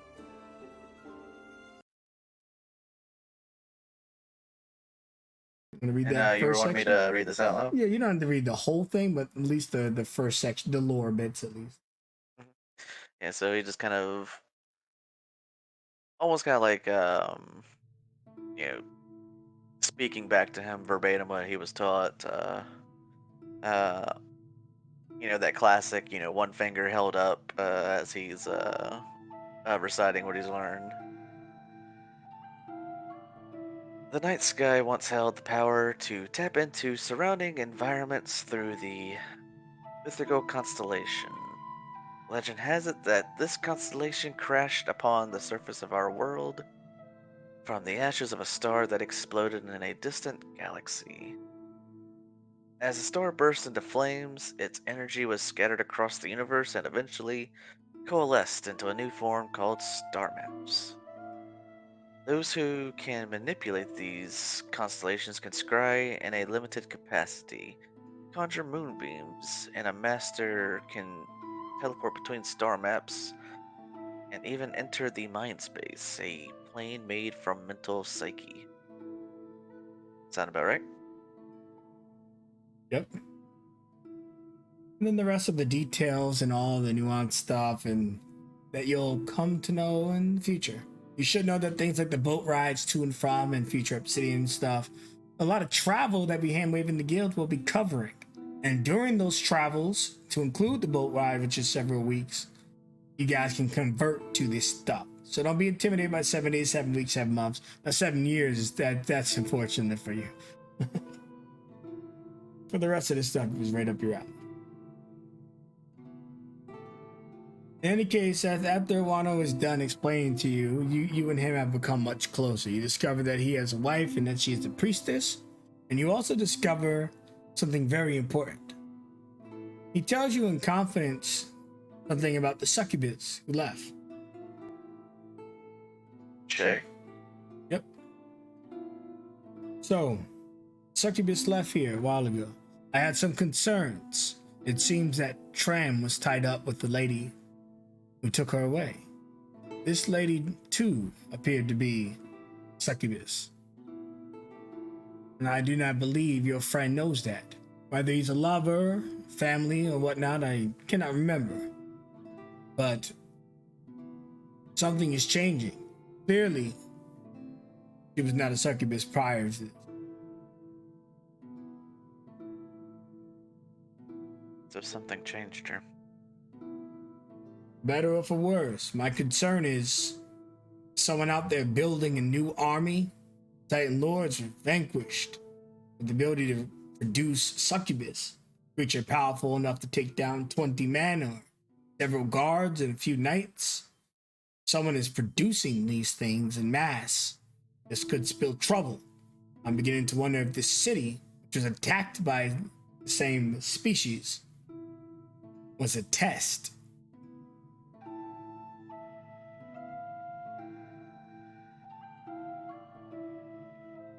That is certainly concerning.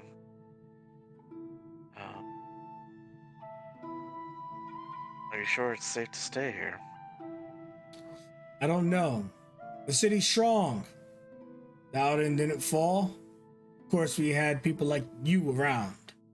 Necessary, I may have to take an offensive stance, but I hate and despise violence of any kind. Well,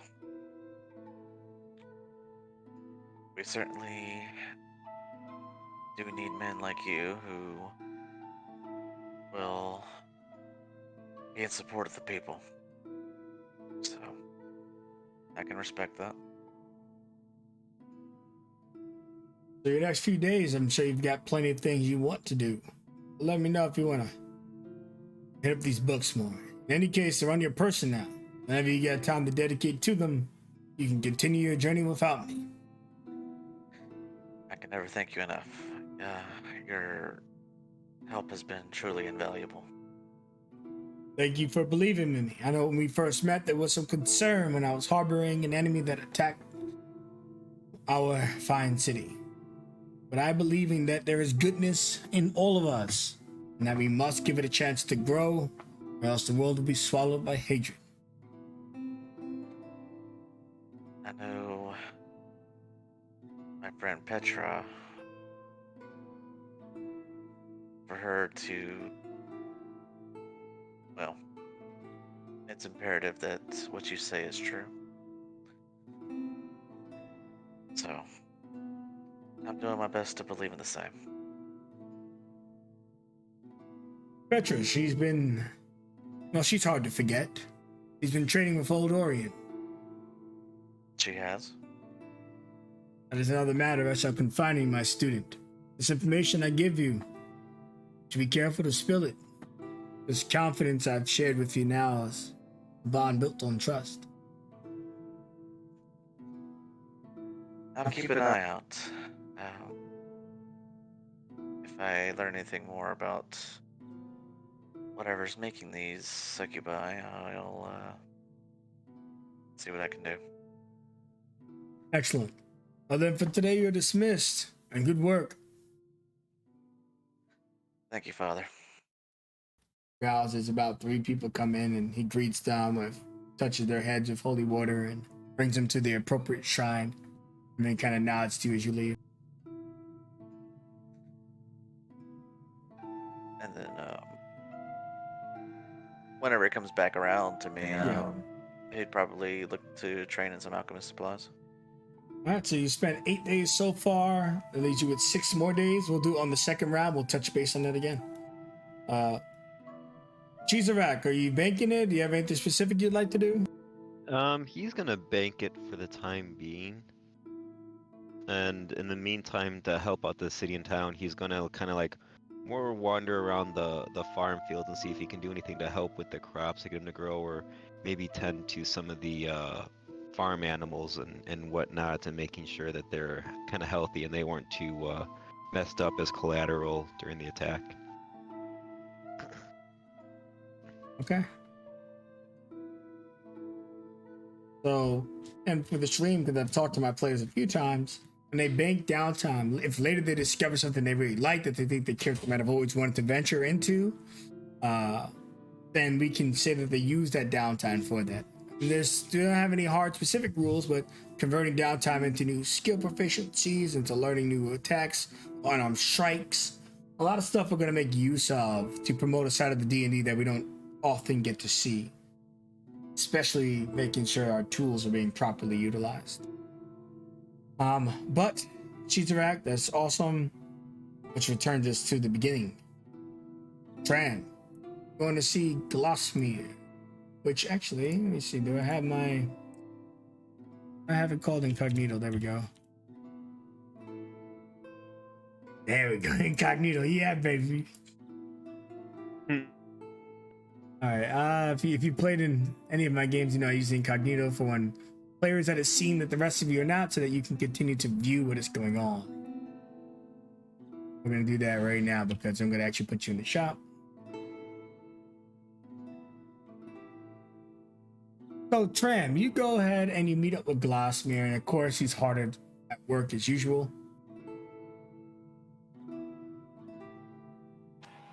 Good day, Glassmere. Hope I'm not disturbing you. Turns around. No, in fact, you're just on time. You're here to pick up the weapon for your group? I am. Alright, give me a second. Whew. These dwarven bones, they say dwarves don't get old. Or at least, their muscles never fail them, but that's not true. Everyone gets old. Everything takes a toll after time. Gets into his book and starts jotting some stuff down. Alright. And before we continue, the players, did I set this up correctly? Can you see? Mm-hmm. Yeah. Excellent. So, Graham, got something for you here. He goes into his desk and grabs some locks and walks over to this pile of strange looking ore, or what you would see it as, is coal, really. He opens up the bottom of it and there's a chest in there where he seems to keep all of his magic items. You can see that some of his +1 swords, and you could even see a +1 breastplate in there and stuff. You can just kind of see a magical gleam on it. He goes in there and pulls out a really beautiful box and places it on this table here. I'm really proud of this one, and I'm sure you will be too.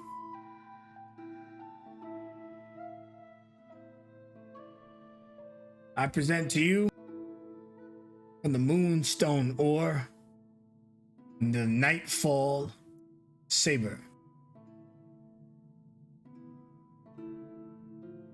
And if you want to read the lore bit, and then mechanics can be left to the rest of us, but that first section is lore. All right. The Nightfall Saber, forged by Glossmere using meteorite ore, has been imbued with the powers of a shooting star, allowing its user to manipulate the destiny of those around them.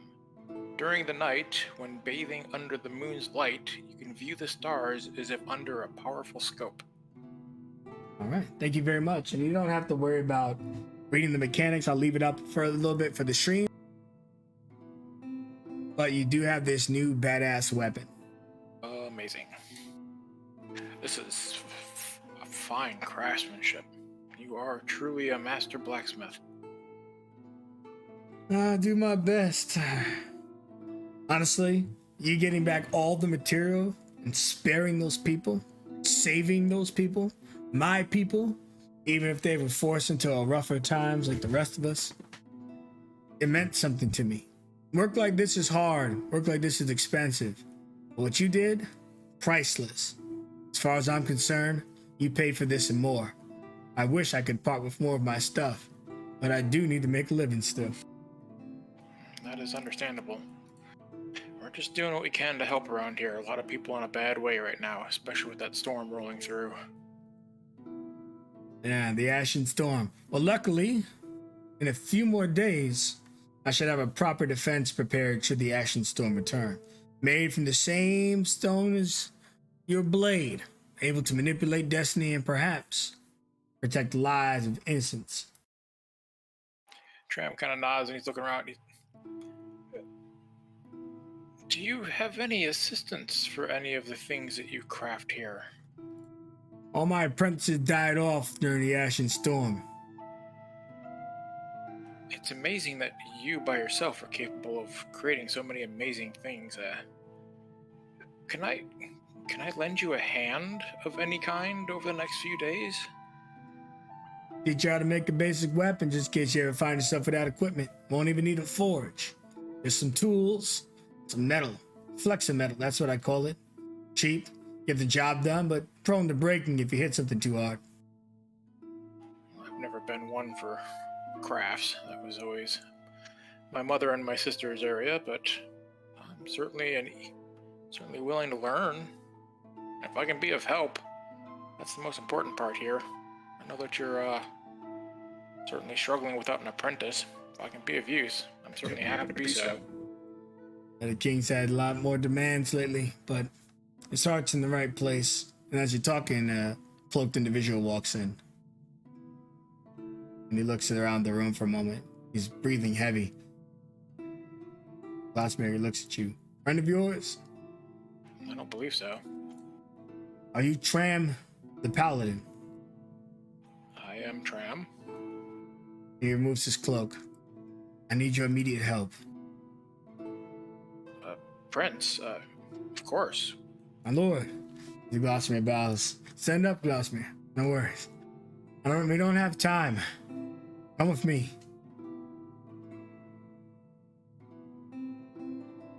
Tram just follows without a word. And he's booking it. Once he gets to the city, you see him running. And Glassmere goes, well, I'll see you when you get back. And I'll be back soon. as you guys run for like 30 minutes, and he tells you, he's like, my horse. If it's true, a paladin, you should be able to neutralize poison in his body. Is that correct? I can, yes. They fell to some poison and all of our healers died in the Ashen Storm. Those that are alive are fully expended at this moment, and certainly are nowhere near the location of my horse. I left him with some guards. He was unable to move or ride. And I've been searching for you for the better part of the last hour. I'm sorry I was so difficult to find. The big city. It's not your fault you didn't know I was looking for you. In any case, I need the touch of a paladin, and he'll be paid handsomely. You need not reward me, my prince. And it's right over here around this. And he gets, as you guys turn the corner, you hear screaming, and you see a guard get tossed about 15 feet. Luther looks at you. Fuck. Draws his blade. As you see, a massive 3-headed creature has slaughtered the camp, and you don't see the horse anywhere. One single blink dog stands fighting against it still, but it's the Dane Knights use. I brought you here as a healer. If you do not wish to take part in the fight, I understand. He runs. I just chase after.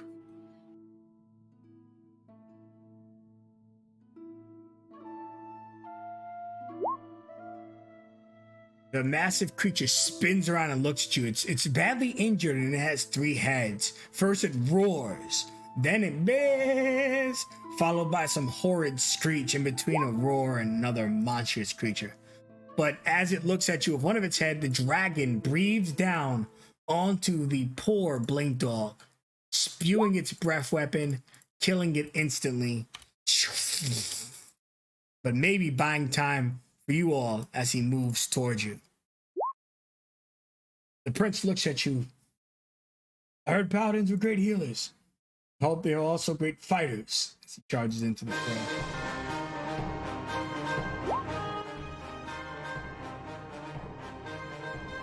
He charges in and you see him lift up his golden blade. He smiles at you.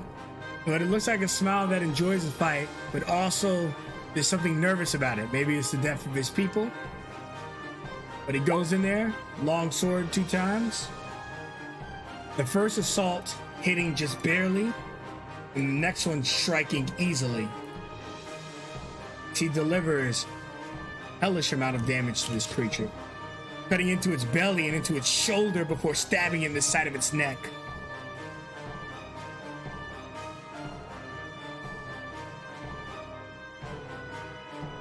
And you're up. Wow. Okay then. Well, Tram is going to do the same. He's going to charge up and flank the creature from behind, not wanting to, after seeing that breath, not wanting to give it a simple pairing of targets. New sword, I know I'm not attuned to it. Can I still use it as still a +1, or so is it the just regular rule of longsword? thumb for all plus weapons is that you can always use their plus portion, just not the attunement portion. Okay. Just something quick.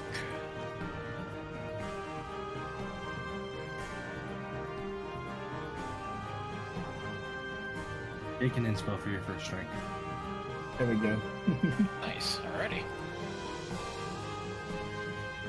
Oh, it didn't rename it. I don't care. Whatever. Good enough for now.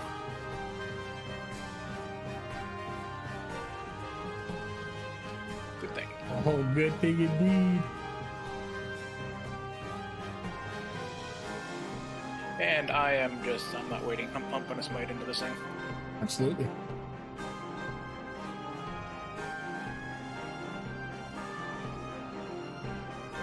Excellent.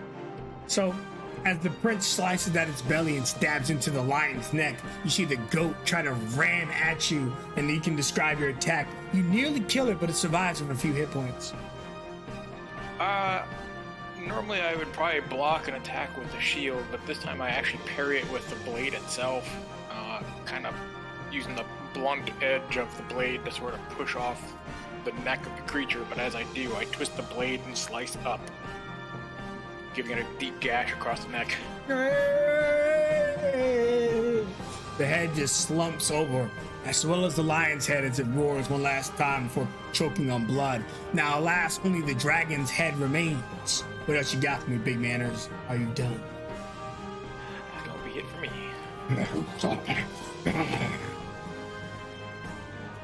You see, it looks ferocious with just its last head remaining. It takes a horn and sticks it right into your chest, Tram, dealing 11 bludgeoning on a 20 to hit. It flails the dead head like it's a weapon still. Then it bites the prince, but the prince rolls out of the way, only to get clipped in the face with claws, leaving 3 nasty scars across his face as he takes 14 damage. The prince startles back, blinded by the blood, attacking with disadvantage twice on his turn, hoping that he can finish the creature since you've gotten it so low. Maybe, just maybe, he will. 2 blade attacks later, at disadvantage, he manages to connect, missing one of them, hitting with the other one. As he slices into the neck of the dragon, it's not enough. The dragon's neck is still halfway on. He yells at you to push your blade into the other side. Taking the prince's word, I sort of hold my shield up and put the flat edge of the blade on top of the shield, quasi Spartan style with the spear, and I lunge forward, pushing the blade into the creature.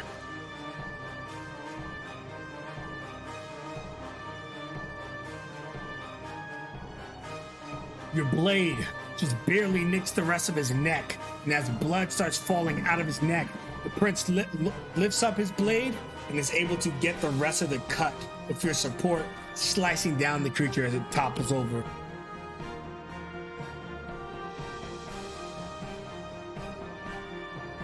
He looks at you, breathing heavy. His smile quickly fades as he looks around at his men. Well done, Tram. Sorry, if I had known, I wouldn't have put you in this position. No apologies necessary. Let's save who we can. Absolutely. And he wipes the blood off his eyes, and he looks around, and he tends to half of the camp, he tends to the other half. For those that seem to be bleeding, I'll pump in a little bit of healing as I can. Sure. You can just give me one medicine check and we'll cover the camp. I'll give you advantage on the roll since it's for everyone in one check. Okay. So the only one you could save, surprisingly, is the blink dog. He's seared, but you could see under the crust of the dark brown and red charred bits, he's still breathing. This is the only one alive, and I don't see your horse, my prince. No. He looks around. He calls out to it. Goldcrest. And you can hear, like, breathing in the trees. Come, Trim, come. After you, of course, you tend to the dog. And I have 5 to jog just to get him up. when you walk into the foliage, you can see Goldcrest lying hidden in the bushes. I'd immediately put 10 into him, which is enough for any diseases and poisons. All right. He seemed to be at good health physically, but or at least he didn't have any wounds or health point missing. But as you pump in and utilize your heals, it didn't take him long, but he finally returns to his strength. And Goldcrest gets up, and Luther claps. He's joyous. Tram, truly, I can't thank you more. It's my honor, my prince. I'm just sorry that we weren't in time for the rest of the men. I heard you talking with Glossmere about learning to smith. Well, he certainly seems to be a little low on the resources. Figured I could lend a hand. Certainly wouldn't mind learning. We've been taking most of our equipment from him for free to fuel the soldiers against another ration storm. Corn has been stretched thin, but not enough to not reward people when rewards are due. You won't take the reward. Perhaps you can give it to Glossmere. That seems like a fair proposal. And he hands you a bag of coins. It's 200 GP. Please take 50 for yourself. Small things versus the lot. I will consider it, my prince. Well, I'll have troops come through here and gather the fallen. It's a shame that they died, but I am happy that we conquered this creature before it took many more lives. Indeed, where did it come from? Strange monsters have been appearing all over since the Ashen Storm 2 weeks ago. Unfortunately, I don't know where they came from or if they came through that same portal and have been hiding out or moving about. There've always been monsters in this world, but to frequent the area so much, it's troubling, which is why our soldiers need to be equipped, and why I appreciate everything Glossmere and your friends have done for us. Well, we're Bit of a ragtag group, but they seem like they've got some good heads on their shoulders, some good hearts in their chests. Speaking of good hearts, Goldcrest is like nudging you with his face, and Prince Luther jumps onto it. We don't need to run for 30 minutes this time. Hop on, Tram. Yes, sir. You guys ride off back to town. And when you get back to town, the prince tells you, "Thank you. I must return to my people. Give Glasmere my best." I will. Okay. And the Glasmere is, you see that he's just shutting down shop because it's late in the day. He's putting stuff away and there's so much to be done. So this might not be the exciting part of being his apprentice, maybe learning, but today, right now at least, it's cleaning up. One more thing for you, Glasmere. Yeah. I put the entire sack, well, 200 gold, down in front of him. Looks at it. Oh, A donation. how generous of you, Tram. You know your apprenticeship is free. This does not come from me. Good prince. Let's see. He's appreciative of the work that you're doing. He wanted to show it. He smiles. Good. It was getting questionable how long I could keep operating such little income. This means something to me. I'm gonna remember this. And I want everyone to, from this event, to roll D6 plus 1 fame, but Tram, I want you to do 2d6 plus 2.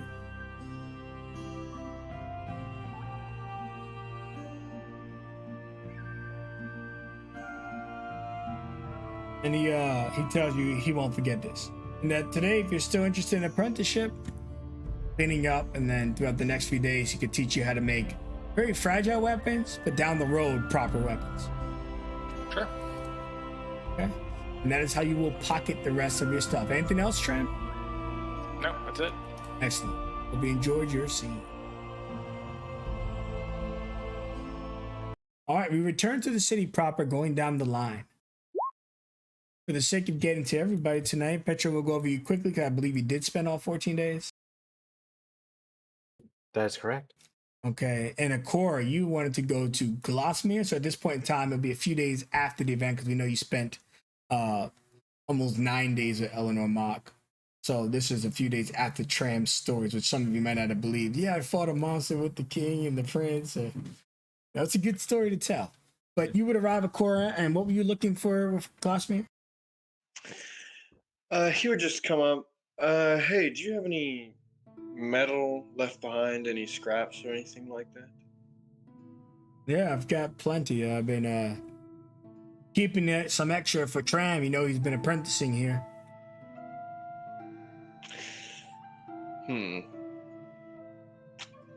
I mean, do you have any extra after the apprenticeship stuff?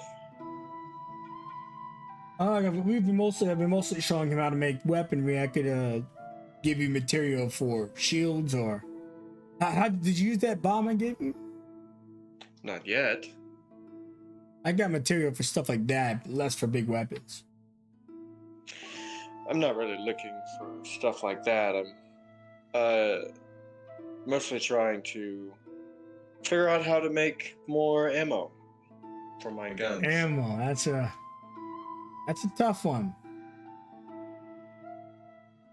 You know, I spent about 7 days training up Tram.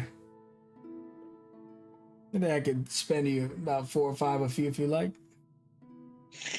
I mean, if you have the free time, and if you're willing. I mean, I'll have to do work. You'll have to be following me around, taking notes as I go through the motions, and Tram will probably be in and out. I have to focus on him whenever he's here because I took him on. In truth, there's not much I'll be able to teach you in just 5 days, but at least you can start. I mean, I'm pretty good at. I'm decent at it. I'm no smith. I'm more of a tinkerer. Of course. Well, on the side, I'll show you how I melt down the metals You'll need a hot forge. You won't be able to just produce ammo on the road. Something like a campfire and a pot. But whenever you stop in a city, instead of buying, perhaps you can consider crafting your own appropriate material. Anything's better than nothing. Excellent. Oh, I'm about to go have lunch with Tram. We do have a social life, you know. I'll be back in about an hour. Cool.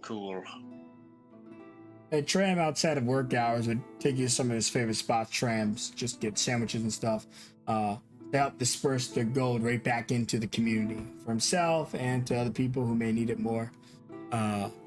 And you guys would have formed a good relationship. You would also be able to pocket 7 days downtimes for smithing. So you can put that anywhere you want on your sheet, and we will cover that more later. Okay. There'll be plenty of opportunities because everywhere needs weapons for you to continue your smithing journey. And Akora, you can put the same thing down, ammo crafting 5 days. Shen, I believe we covered your pocket in the full 14. Correct. Full 14 pockets. Excellent. Declan, now you wanted to try to use something else with your last. Did you have, how many days did you have? 6. What were you trying to do? Getting tutoring and alchemist supply. Hitting it up with Eleanor. Okay. So you have one freebie day. So you won't be able to overlap since it took our friend more time than normal. You'll be able to pocket 5 of those days for your tools. There's something you wanted to do with your one day since she was busy? With one day? Or do we just pocket it for something else?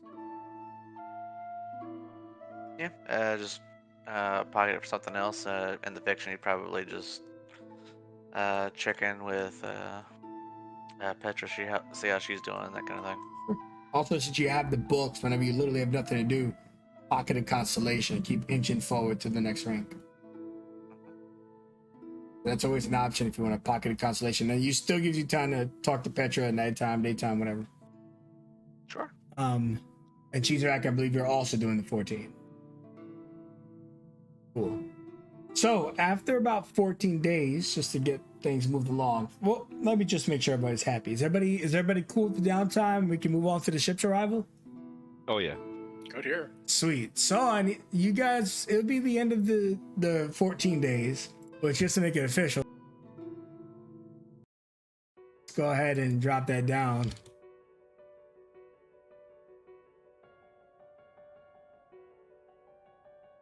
Finally upon us, folks. No more days. The ship is pulling into the dock. It seemed to have sustained some damage. Apparently traveling here wasn't safe or secured. But luckily, it's a powerful ship. It doesn't look like it was a big deal. At this point, you'll all be at the docks, and you would have had a chance to say goodbye to the appropriate people. Blossomir would have sent you on your journey, Tram with some material to work with. Eleanor and Mock would have probably had time to flirt with Declan a tiny bit during the days they did get together. You could see that she's not, I would say, a fast girl. She's looking for love, not a good night. But that's something that you can maybe venture on in the future if you're not just a hoe. Old Orion would have given Cheeserack and Shen 2 of his finest bottles. He tells you, don't worry, there's a third, and he's keeping it for himself, so don't decline his gift. No. He was to pawn off He'll those take bottles. it and kind of he'll give him a hug and just kind of be like, just don't work yourself to death, all right? I want to be able to share a glassly when I get back. He smiles. Don't worry. I did my part. You all did yours. And you know, I'm really happy I got to meet you guys. Likewise. Pleasure is ours. Petra will move up to Orion and offer that strong man handshake you see in the gif of Arnold and his friend. Yeah. Both of your arms just pulsing with energy. He smiles at you. Good luck. I will take your strength with me, and pulls him into a hug. Gives you a big old hug and he just tells you, remember, if you see my kid out there somewhere, tell her she can always come home. At the very least, visit her old man. Petra will be sure that Natasha will know. It is off to adventure for Petra. Excellent. When you guys get to the dock, before you leave, Father Wino walks up. And he's got a gift for Declan.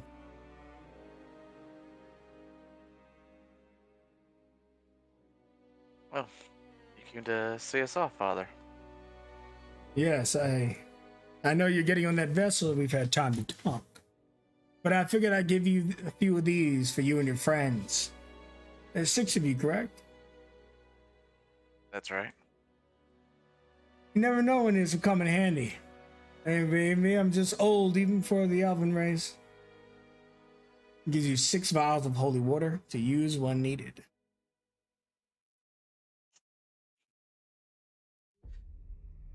You were too kind. I'm sure we'll put these to good use. All right, Declan, you've been a good student. Don't slack on your work. Next time I see you, I'll take you to Special Constellation.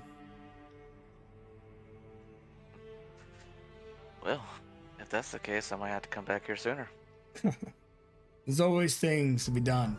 And besides, the path you're going, you'll be surprised how often we may cross. Take care, Declan. You too, Father.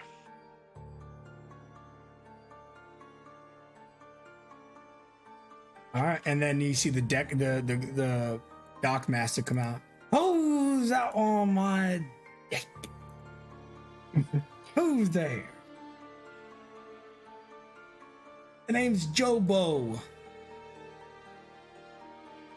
And this here, you see this large creature come out, is Black Swan.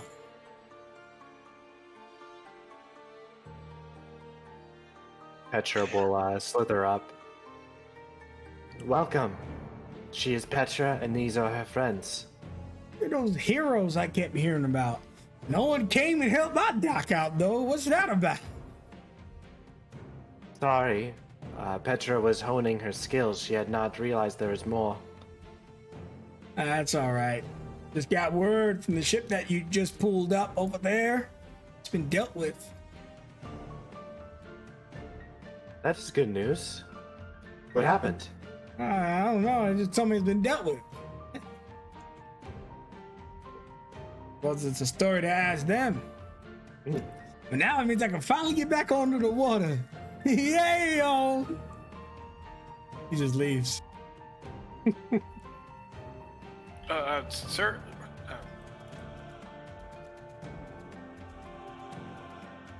I think we should have shown him the tarot card that we were given. Petra also thinks the you're waters are looking for not someone safe. I mean, if he made it through it, I mean, fuck. You see that No, I don't want to go out there. yeah, he just takes off, but you see that the boat pulling up. There's some people on it. They're well cloaked, and they look down towards you in the dock. And they Petra just watch will you. move forward and then turn to the group. This is the moment where all of you can make a decision. This path, if it is too much, if it fears you too much, you do not need to go. But Petra has to for her people. If she can grow stronger through the guild and find others to aid her, then she has to do this. But she will not force others to do so.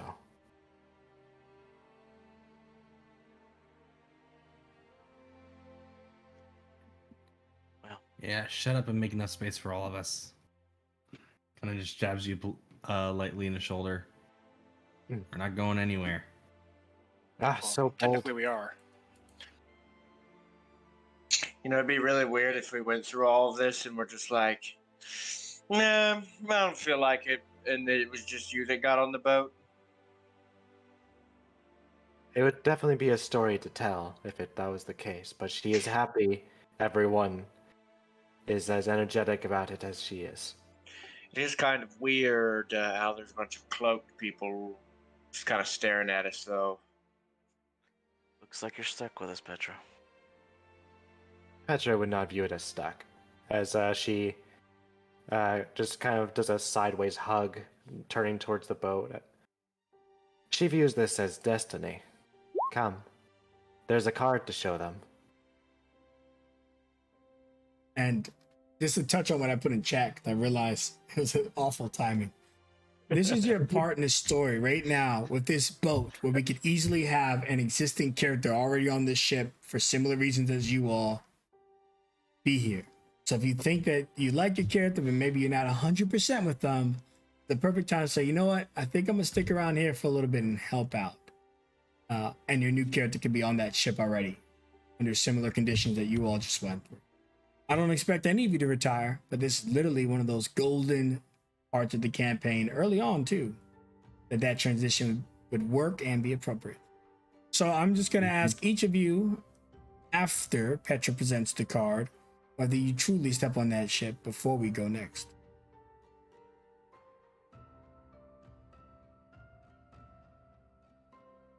So Petra, I suppose, do the honors. You could set up what will then be the elevator to everyone getting on or not. All right. Petra will look to everyone with a bright and hopeful look as she will turn and slowly make their way down the dock. But as she goes, in her mind, she reaches out to the Centipede Queen. She is going to be coming on a grand adventure with Petra. Should she wish to separate from her now, she may do so.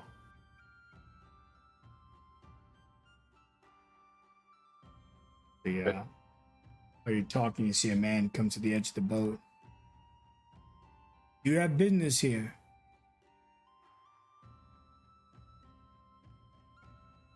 Hello. Her name is Petra. She was given an invitation 2 weeks ago. And she would reach into her pouches along her armor and withdraw the Call of the Moon. You see that they're like attaching the ship to the dock, and he puts his hands up. Pull everything up now. We're leaving immediately. Your name again? Her name is Petra, and these are her friends, as she gestures. Well, you may wish to get aboard this vessel soon. That card means something. And it means that we leave immediately. She nods, and she turns to everyone with a beckoning motion, and then we'll get onto the boat. One at a time. I'm going to call you. And then if you're getting on that boat, you can do an RP thing and place your token on the boat. It's your official. There's no hard feelings if you retire your character. This is just a good opportunity. So, after Petra gives the card and Sir Cowan sees it and starts immediately preparing the ship to depart, he looks around as you guys file onto the ship, potentially starting with Tran. Tram's path was decided weeks ago. There is nothing that's going to stop him from getting on this ship. He nods at you and he grips your arm. And he whispers in your ear, "Welcome to the guard." He just quietly nods back. And Petra, even your next in the order, will do you last since you set up the thing. Cora. Oh yeah, baby, he's going on.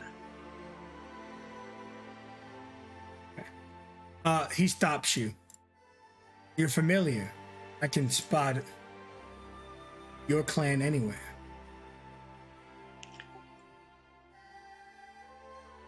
Oh, hey. Hey, guy.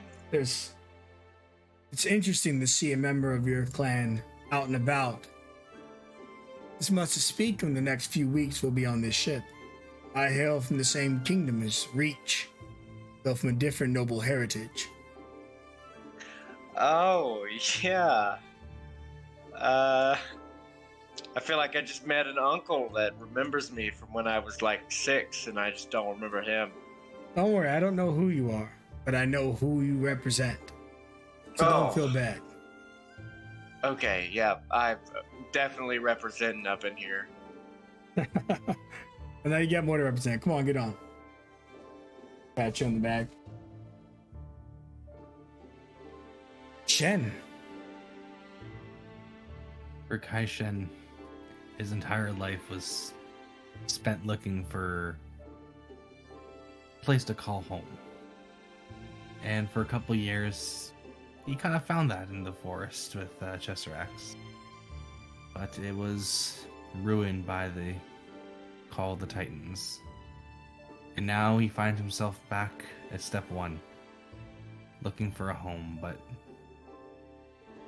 you know, sometimes the search is more important than the end.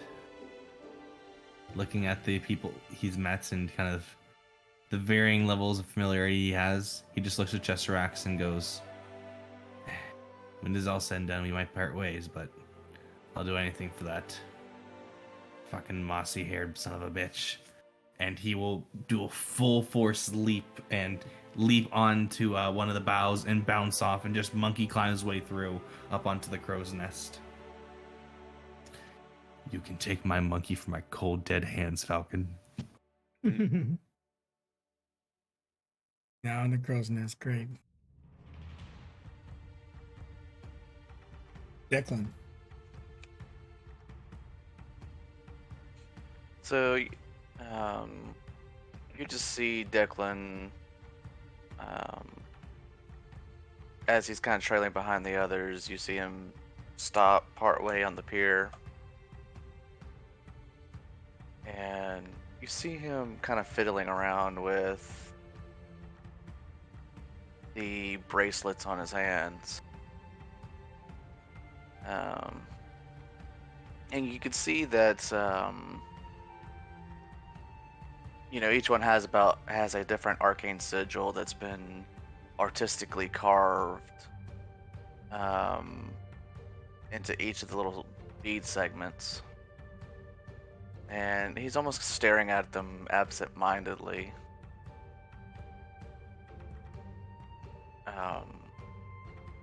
Until eventually you just kind of hear him mutter to himself,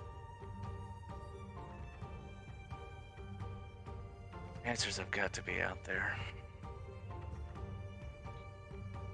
And I will find them one way or another.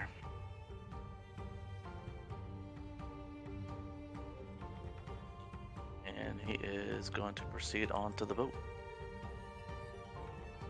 See some of the individuals there are getting you situated and stuff and showing you around. They see that Calvin is taking you in. They understand what the card means to call the moon to the Obsidian Wolves. Next up, Chizedek. Oh crud, oh crud, oh crud, oh crud. He sees Cashin up there. Okay, and he's going to run up the plank, and you're just gonna see him like grab like as much armfuls of dirt as possible. Hold his hands. Alright, this will just have to do. And then he's gonna run down, back again, just like carrying it and holding on as much dirt, try not to spill any. Alright, I can do this, I can do this, I can do this. It's for the Grove. It's for the Grove, they're dependent on you there. Alright, and you're just gonna see him kind of, like, as careful as he can, like, jump on and, like, be, like, dead center in the middle of the boat, as far away from the edges as possible. Okay, Smiles. I'm here. Someone get this man a pot for all the dirt he's got. They produce a pot faster than you'd expect. It's like they have one in their pocket. You just walk over, uncloak pot, give it to you. He's just gonna dump all the dirt. Like, all right, I'm just gonna need this for the time being. All right. Thank you. Appreciate it. It isn't one of those forest kicking, dirt licking, crying. Do a lot more than just that, but can already feel welcomed. Don't worry. It's tough love, but it's good love. I'm Captain Kira, and this is my ship, the Scavenger. I've never met someone such as yourself before. Pleasure, I hope. Will be. I'm to the waters as you are to the woods. I'd probably take a bucket or two if I was on land for too long myself. We're opposites. You know what they say about opposites, don't you? I hope so. Dimwit. Please take him off my hands. What are you, a kitsune? Yeah. I was born and raised in Golden Sands. Bit out of my depth here, but I'm sure you'll take care of all of us. Who's a sexy snake?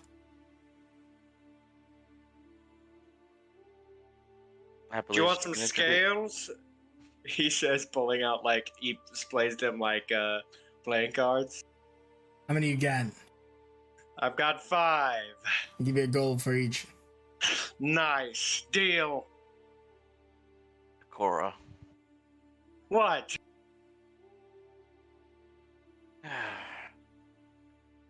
Is there no depths you won't sink to? It's at that time Petra would slither in. What is everyone talking about? He kind of like crosses his arms and hides the scales in his armpit. Nothing, just card games. Who is our captain?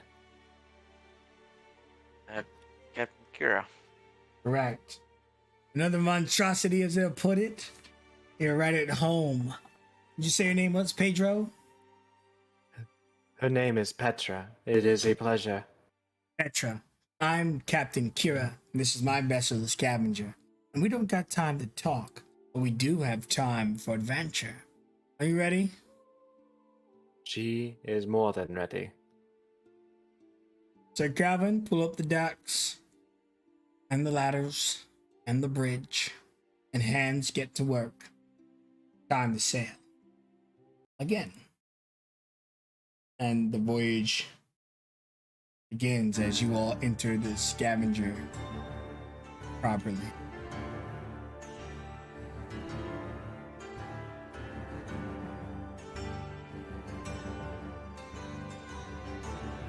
Cowan would grab a Cora and talk to him in private, but you can see, did I turn dynamic lighting off? I hope I did. Yeah, I did, okay.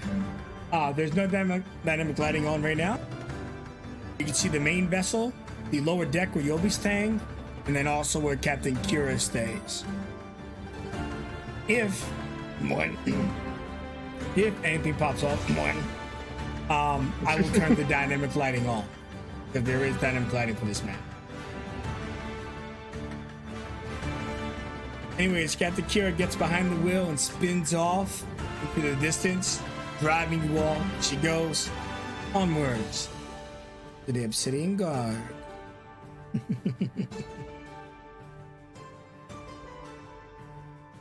And give me your final badass catchphrase of the night as the ship takes off. I'll start in reverse order. T-Zerag, final line of the night as you get on this ship. What's going on with your character? What are you doing? I don't even think I have a stomach. How do I feel seasick? And he is just kind of hanging out in the middle of the boat, like as far away from the edges, just trying to like hold on to his jar of dirt. Excellent. Declan? You just see him kind of, he'd probably be out towards the front of the boat. Just enjoying the sea breeze. Nothing much that he's kind of outwardly expressing other than, just he's he's very deep in thought, which is, he's always typically talking, but he seems more to himself than usual. But, you know, just looking out to the sea is where Declan will be leaving off. Excellent. Captain Kira spins the wheel as it takes off into the oceans ever deeper. As Shen, what are you up to? High up on the nest and kind of watching the seas, he pulls out his drums, making a beat. Minor illusion, kind of creating a harmony for himself. Adventure calls, did you hear it on the wind? A guild of heroes in the land of sins. He starts kind of calling out and making a bit of a sea shanty to kind of get everyone more in the mood for adventure.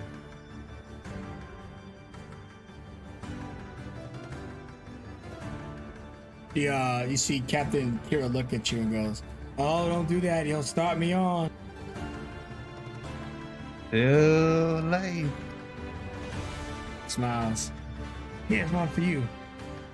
Soon may the wellermen come to bring us sugar and tea and rum. One day when the tongue is done, we'll take our leave and go.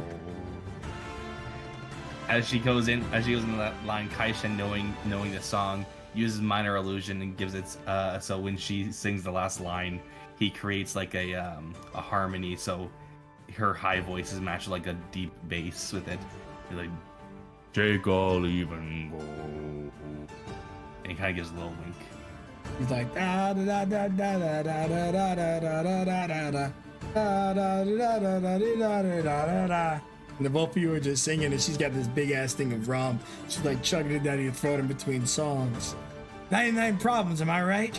But this bitch is one.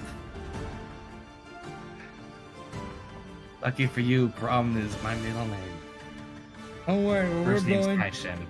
there'll be plenty more to solve. And we're gonna do that together.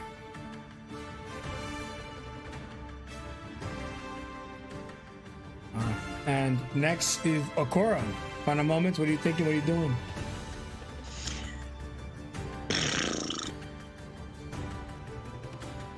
He's happy to be getting away. He's never really stayed in one place for long, and being in that city for so long definitely did not sit well with him. His company is definitely not what he expected, and he is doing his best to avoid him. So the fact that he's called him over is definitely making him a little bit nervous. But I mean, for the most part, he's going to be doing what he's always doing. Playing around with stuff he probably shouldn't play around with in a place made of wood. Excellent. Petra.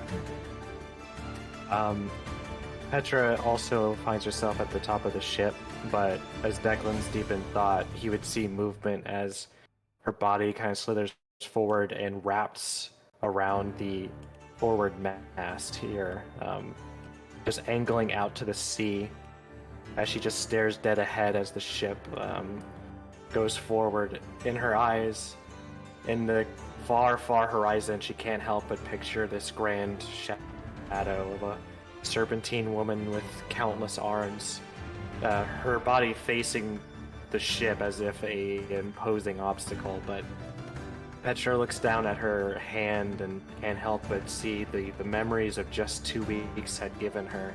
The faces of the people that she helped, the faces of the people that she saved.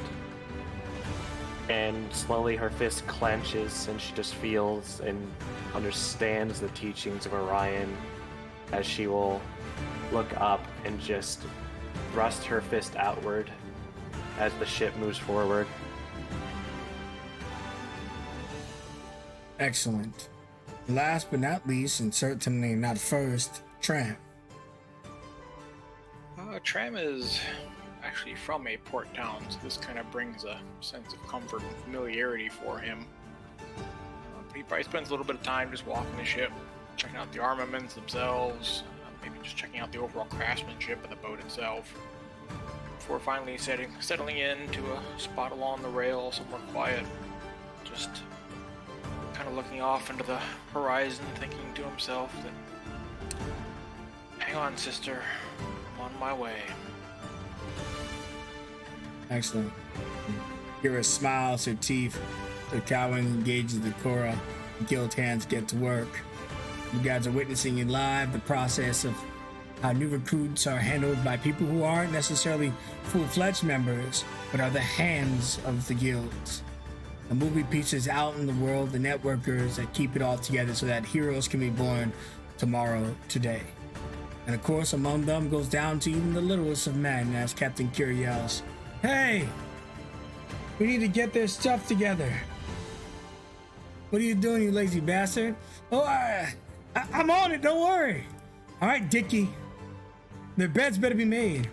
Listen, I come from a long line of Dickies and Rickies and all kinds of stuff. And if there's one thing we know how to do, it's how to make a bed." "Welcome. Am I allowed to say the word? We're in the middle of the ocean. It's fine, Dickie. Welcome to the Obsidian God." And that is where the session ends. Long live the king. All right, everybody. Thanks for watching this episode of Obsidian Guard Legacy. We play bi-weekly. That means every other week on Friday we will engage in fun. I hope that you all had a good time and stuck around. And everybody say goodbye to this stream. Bye, Night stream. stream. Goodbye, stream. Bye. Hey, Verna.